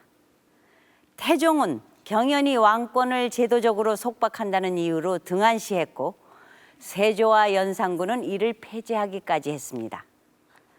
당시 중종은 어땠는지 알아보겠습니다. 경연을 무척 자주 하신 것 같은데 하루에 몇 번씩이나 했습니까? 아침, 낮, 저녁, 밤까지 하루에 4번 한 적도 있어. 그렇다면 무척 피곤하셨을 텐데요. 오후쯤 되면 하품이 나오고 졸음이 쏟아지는데 내가 먼저 끝내자고도 할 수 없고 정말 힘들었어. 그뿐만이 아니요. 내 명색이 왕인데 여러 대신들 앞에서 내가 부독하고 학문이 부족하다며 몰아세우고 게다가 지진이 일어난 것도 내 탓, 관리가 잘못한 것도 내 탓이라며 모든 일을 대신과 의논하라고 하니 어떨 땐 너무 심하다는 생각이 들기까지 했어. 조대감께 묻겠습니다. 왕이 이렇게까지 무리한 경연을 해야 하는 이유가 있었을까요? 한 나라의 임금이라는 자리가 어찌 호락호락할 수 있겠소. 더구나 중종 임금은 일찍이 왕위 계승권자로 소양을 쌓아온 왕이 아니라 반정에 의해 준비 없이 추대된 왕이었소. 다른 임금보단 2~3배는 더 노력해야 하는 건 당연한 일이었소. 또한 조선은 연산군대의 폭정을 겪은 후라 개혁해야 할 것들이 무척 많은 사회였소. 왕이 변하지 않고서는 그 모든 계획을 이끌어 나갈 수가 없었소이다. 중종은 불만이 있었지만 조광조의 입장은 단호했습니다. 조정에서 이미 상당한 위치를 차지한 조광조는 경연을 활용해 그가 꿈꾸었던 이상사회를 위한 개혁을 펼쳐나갑니다. 그는 조선 사회를 어떻게 개혁하고자 했을까요? 박노원 아나운서를 통해서 알아보겠습니다. 네, 박노원입니다. 조광조는 성리학자로서 조선을 성리학적인 이상사회로 개혁하고자 했습니다. 이를 위해서 그는 위로는 훈구 세력을, 또 아래로는 지방의 수령 세력을 견제하면서 정치와 사회 전반에 걸쳐서 광범위한 개혁을 펼쳐갔는데요. 조광조, 그가 이루려 했던 개혁은 어떤 것들이었는지 알아봤습니다.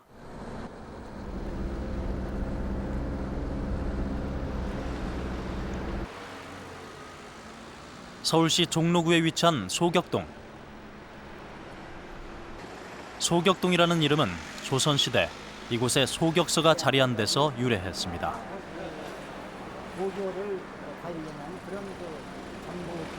소격서는 나라에서 도교의 제사를 주관하기 위해 세운 관청이었습니다. 비가 안 온다든지 또는 질병이 많이 나돌 적에 국가에 어떤 흉한 일이 있을 때 그것을 없애달라고 또 비가 오게 해달라는 그런 제사를 지내는 바로 관아가 바로 이 소격서였습니다. 소격서는 조선 태조 때 경복궁 바로 옆에 건립돼 임진왜란까지 200년 동안 도교의 행사를 주관했습니다.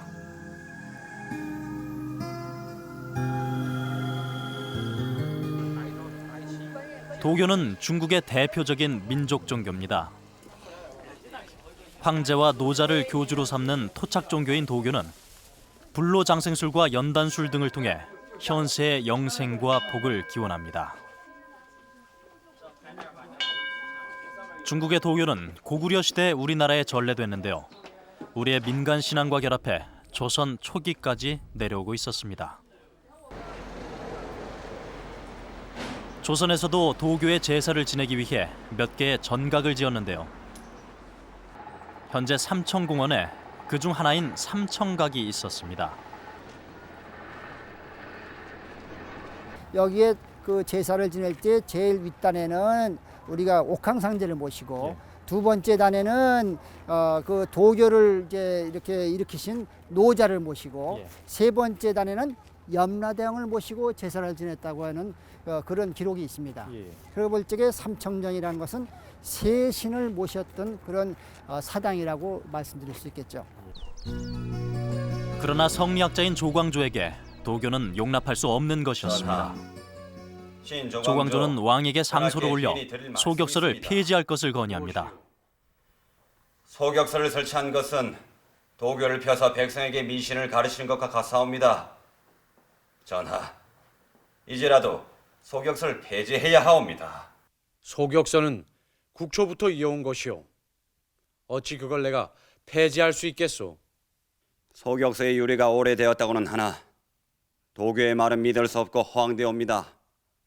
소격서를 폐지하옵소서, 전하.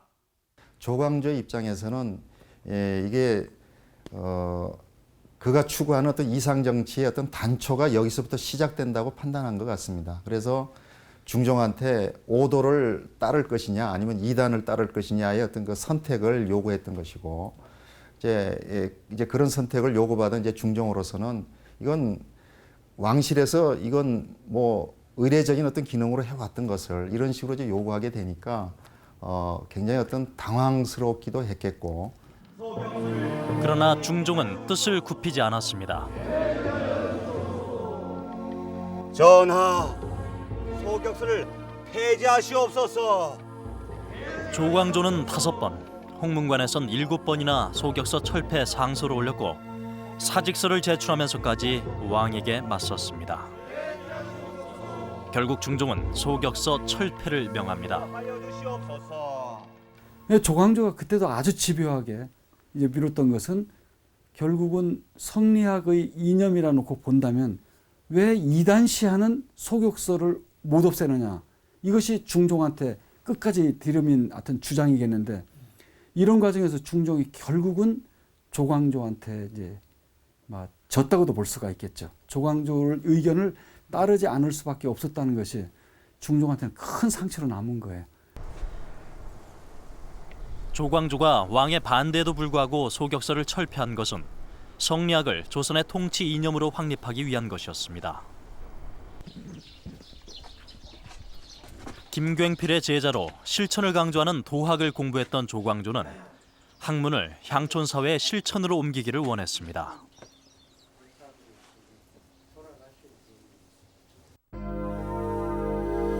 그것이 바로 향약이었습니다. 조광조는 좋은 일은 권장하고 잘못은 고쳐주며 예를 지켜 사귀고 어려울 때 서로 돕는 주자 증손 여시 향약을 전국에 유포했습니다.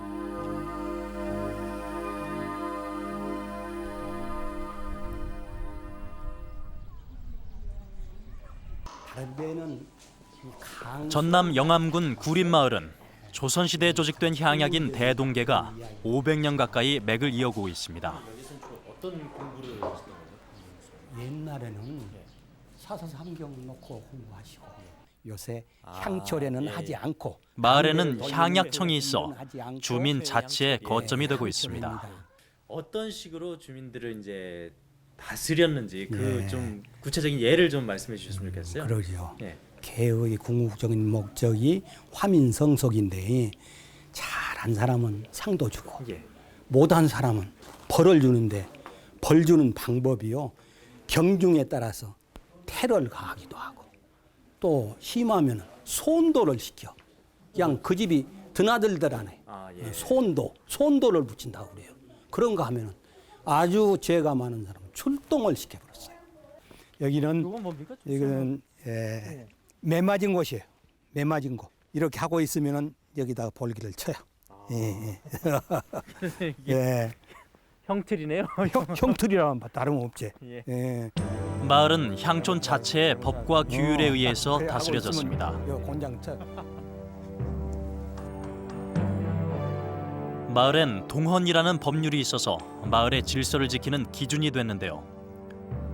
향약은 마을의 공동체 문화를 정착시킴과 동시에 향촌 사회 주민들을 부패한 수령들로부터 보호하려는 의도도 가지고 있었습니다. 당시 향촌엔 부패한 훈구파와 결탁한 지방 수령들의 횡포가 심했습니다. 사림들은 주민 자치 조직을 강화해 그들의 수탈을 막으려 했습니다. 그 당시의 훈구의 비리는 결국 지방사회 안정을 해치는 결국 농민과 지방사회 부담으로 전가되는 것이 일반적인 형태였습니다. 그렇기 때문에 훈구에 대응한 그 사림들은 지방의 자치적인 조직, 어떻게 보면은 정치를 견제할 수 있는 자치정치 조직 이런 것을 강화한 것이었고 그 수단으로 향약이 이용되었다. 당시 조선 사회는 빈부 차이가 심각했습니다. 부패한 관료들은 권력을 이용해 넘치도록 부를 축적한 반면 백성들은 송곳 하나 꽂을 땅도 없을 정도로 극심한 가난에 시달리고 있었습니다.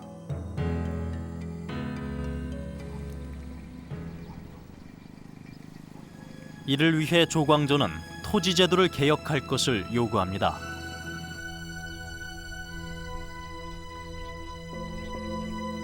그는 토지를 모두 국유화해서 농민들에게 균등하게 나눠주는 균전법과 토지 소유 상한선을 정해 땅이 특정인에게 편향되지 않도록 하는 한전제를 시행할 것을 주장합니다. 그 당시 사림 세력은 이 훈구들의 토지 소유를 제한함으로써 그들의 이제 물적 기반이 점점 커져가는 것도 이제 막고, 또 하나는 이제 그들이 이렇게 불법적인 방법으로 이런 부를 축적하는 것을 부각시킴으로써 이제 그들에게 어떤 정치적인 타격을 주려고 하는 그런 목적도 있었던 것이죠. 조광조의 개혁안은 훈구 대신들의 즉각적인 반발을 삽니다. 그러나 조광조와 사림 세력은 훈구파를 압박하면서 그가 생각했던 이상 사회를 위한 개혁을 펼쳐갔습니다.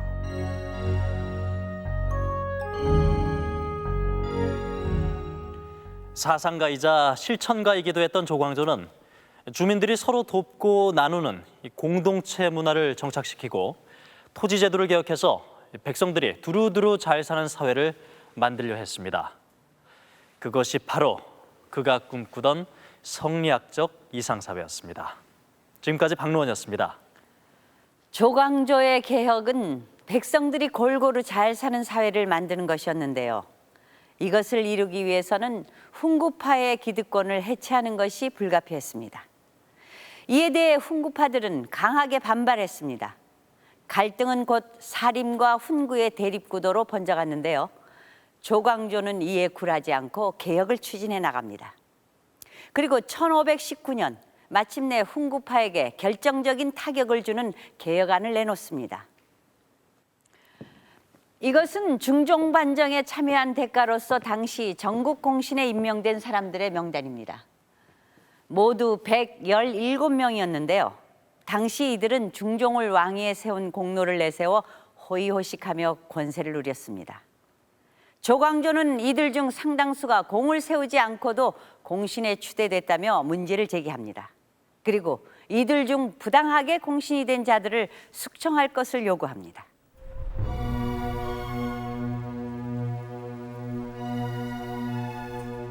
중종 반정으로 폐위된 연산군은 강화도에 유배된 그해 세상을 떠났다.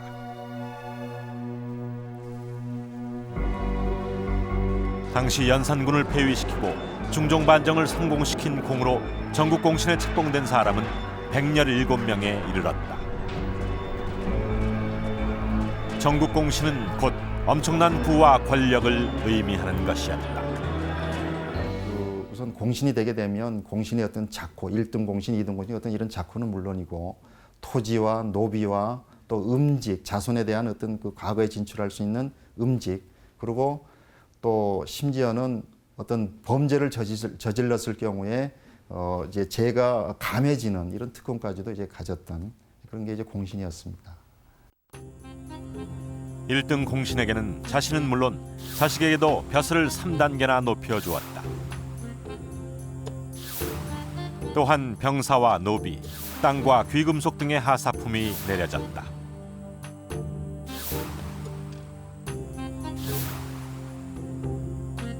공신은 후손 대대로 안정적인 생활을 보장받았다.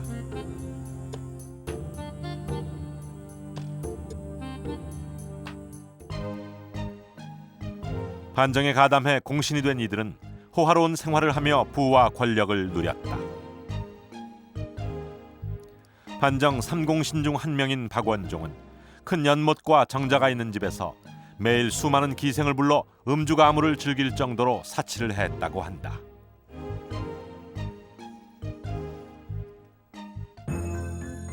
문제는 이들 공신이 유별나게 많다는 데 있었다. 중종시대의 전국 공신은 다른 시대에 비해 2배 이상 많았다.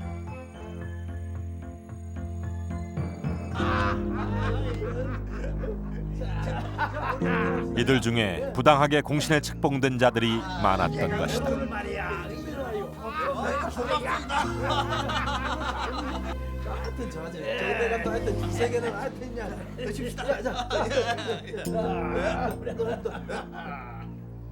공신 중 상당수는 재상에게 뇌물을 바쳐 공신 자격을 얻었다.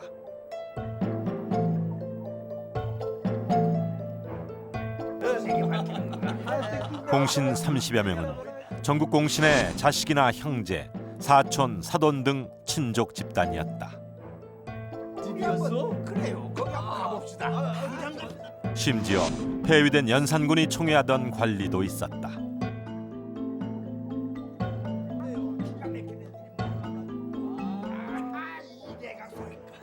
이 밖에도 반정 경축식에 참가해서 어부지리로 공신록에 이름을 올리거나 재상의 위세로 억지 책봉되는 등 그 폐단이 심각했다.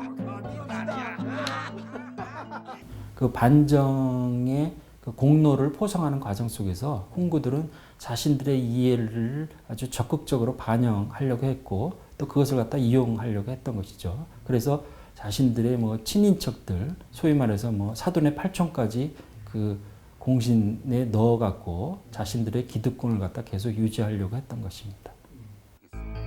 부당하게 많은 공신은 국고의 낭비일 뿐 아니라 개혁에도 걸림돌이 됐다. 조광조와 사림은 이들을 공신록에서 삭제할 것을 모의한다. 반종 초기부터 그것이 잘못이 됐다. 공신적봉이 잘못됐다라는 그 논의가 많이 전개되기는 했지만 그것에 대해서 직접적으로 이렇게 칼을 대려는 사람들은 없었습니다. 그러나 이제 중종대 이 조광조 일파가 권력을 잡고 난 후부터는 거기에 대한 메스가 가해지지 않으면 바로 어떤 그 자신들이 추구했던 그 살인파가 주도하는 이상적인 정치를 결코 실현할 수 없다라는 바로 개혁의 가장 큰 걸림돌이라고 판단을 했던 것이죠. 중종 14년 10월 마침내 조광조와 사림은 상소를 올려 부당하게 공신에 책봉된 자들을 삭제할 것을 요청한다. 이른바 위훈 삭제를 요구하고 나선 것이다.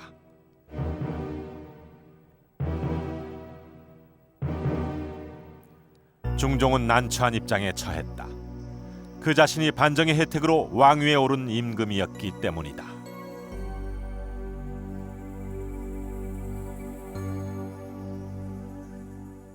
중종의 입장에서 보면은 자기가 전국 공신들의 반정에 의해서 임금이 됐는데 자신이 정체성이 흐려지는 거예요. 그래서 이것은 반정 공신에 대해서 조광조가 너무 급하게 몰아세우는구나 하는 생각을 하죠. 왕은 망설였지만 살인들의 기세는 꺾이지 않았다. 조광조 일파는 이때 이미 전국의 주도권을 쥐고 있었고 왕에게는 위훈 삭제를 거부할 명분이 없었다. 결국 전체 전국 공신의 70%에 해당하는 76명의 명단이 삭제된다.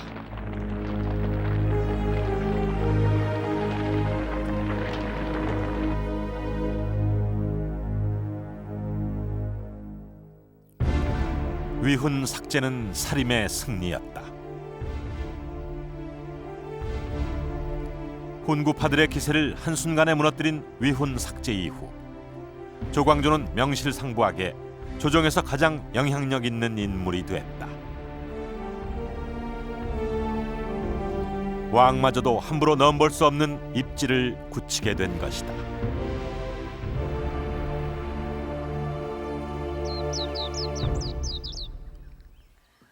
위훈 삭제는 조광조와 살림 세력이 개혁의 최대 걸림돌을 제거하는 마지막 결단이었습니다. 이들은 전국 공신의 70% 이상을 삭제하면서 기득권 세력이었던 훈구 대신들의 존재 자체를 부정하는 파란을 일으켰는데요. 위훈 삭제는 조정에 엄청난 후폭풍을 몰고 옵니다. 훈구파들의 대반격이 시작된 것입니다. 위훈 삭제 직후 궁안엔 이상한 나뭇잎이 돌기 시작합니다. 이걸 한번 보시죠. 나뭇잎에 글씨가 새겨져 있는데요. 주초위왕. 여기서 주와 초를 합하면 조가 되죠. 즉 조씨가 왕이 된다는 뜻입니다. 조씨라면 조광조를 말하는 것인데요. 조광조가 왕이 된다니 중종에게는 대단히 충격적인 사건이었을 것입니다. 주초위왕 사건은 훈구파의 대반격의 신호탄이었습니다. 위훈 삭제 이후 조광조와 살림 세력에 대한 반격을 노리던 훈구파는 1519년 11월 15일 밤 마침내 왕을 앞세워 친위 쿠데타를 벌입니다. 위훈 삭제 이후 중종은 불안해지기 시작했다. 궁안엔 온 나라의 인심이 조광조에게 돌아갔다는 소문이 돌고 있었다. 모두 조광조에게 돌아갔다고 사람들이 수군대고 있습니다. 마마, 이 나뭇잎에 희빈 홍씨는 왕에게 한 장의 나뭇잎을 건넸다. 왕이 된다고 하는데 나뭇잎엔 주초위왕, 즉 조광조가 왕이 된다는 글씨가 새겨져 있었다. 당시 위훈 삭제로 전국 공신들이 관직에서 대거 탈락하면서 전국의 주도권은 살림들이 쥐고 있었다. 중종은 왕권을 압도할 정도로 커져가는 조광조의 세력에 위협을 느끼고 있었다. 공신을 견제해주는 역할은 바람직했던 거죠, 처음에. 근데 그것이 이제 도가 지나쳤죠. 도가 지나치면서 세월이 흐르다 보면은 이 조광조 일파가 이제 대신의 지위까지 올라가게 됩니다. 그랬을 경우에 왕권에 대한 위협 세력이 될 수도 있겠다. 실제로 그러니까 왕은 아무리 그 신하를 신뢰해도 왕권을 능멸하는 것까지는 용납하지 않습니다.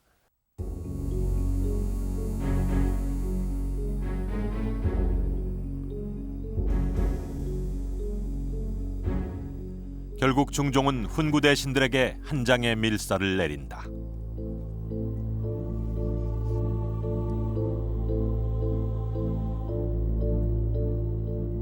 조광조 일파가 전국 공신을 삭제한 이후엔 자신을 노릴 것이니 대신들이 그를 먼저 없앤 후에 자신에게 알리라는 내용이었다.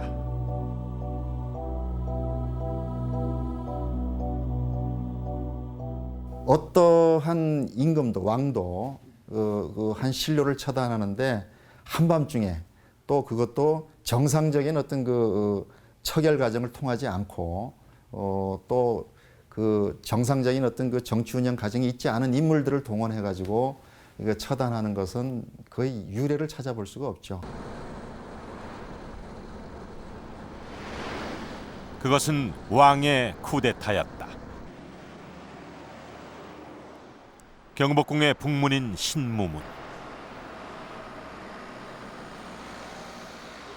신무문은 늘 굳게 닫혀 있다.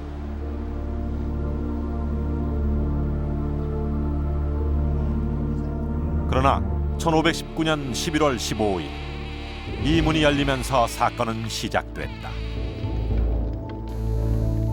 위훈 삭제가 단행된 지 불과 사흘 만의 일이었다.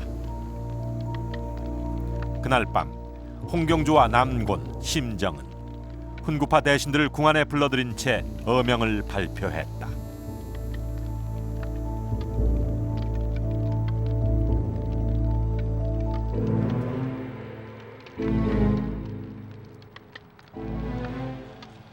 대사헌 조광조와 그의 측근들을 압송하라는 왕의 명령이었다.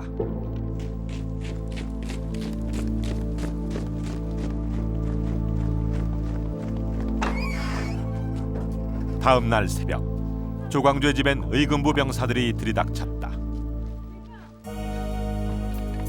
조광조는 그 길로 의금부에 끌려가 투옥됐다.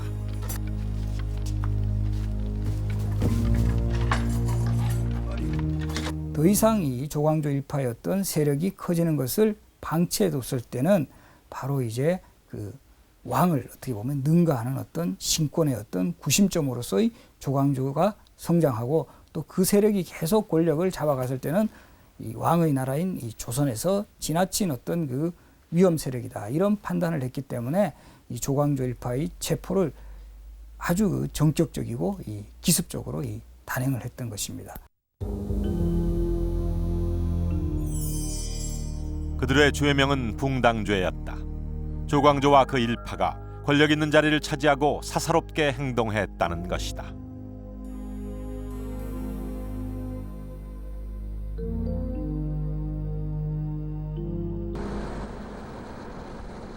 조광조는 전라남도 화순으로 유배됐다.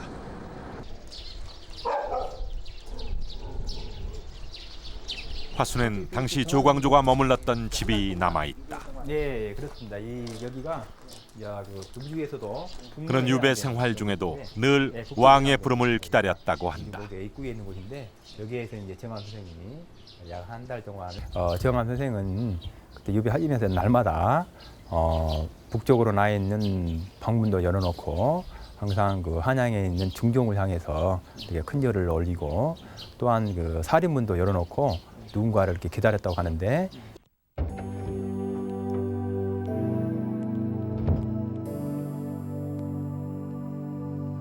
그러나 12월 16일 조광조가 그토록 기다리던 왕은 그에게 사약을 보냈다.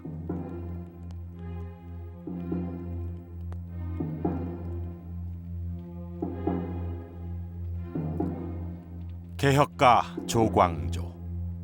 그는 결국 개혁 파트너였던 중종에 의해 죽임을 당하고 만다. 당시 그의 나이 38이었다. 조광조는 죽기 전 자신의 인생을 정리하는 한 편의 시를 남겼다.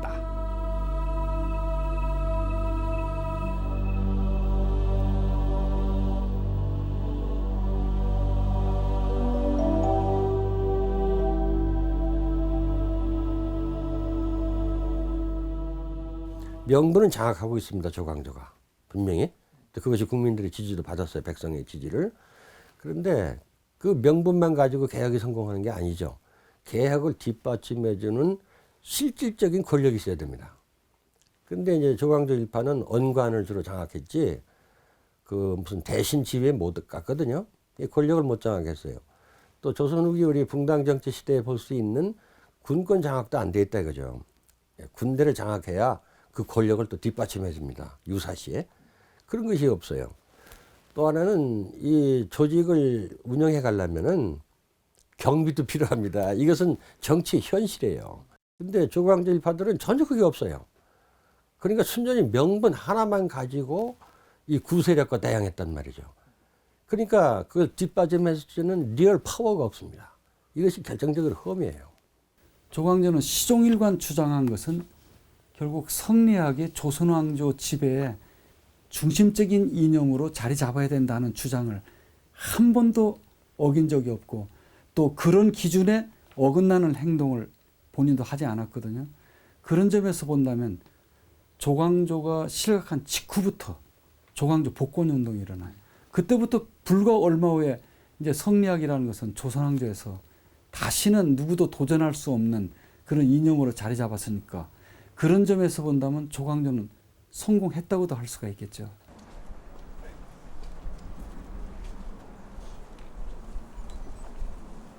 조광조의 위패를 모신 신곡 서원에선 매해 봄 그를 기리는 향사를 지낸다. 조광조가 죽고 난 후 그의 학풍은 이황과 이에 이어져 조선 성리학 발전의 밑거름이 됐다.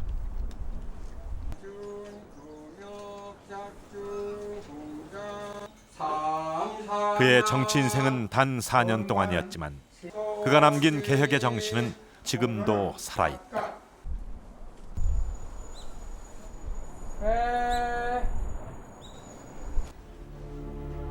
폭정으로 무너진 조선 사회를 바꾸려 했던 조광조. 그는 열정으로 살다 간 조선의 개혁가였다.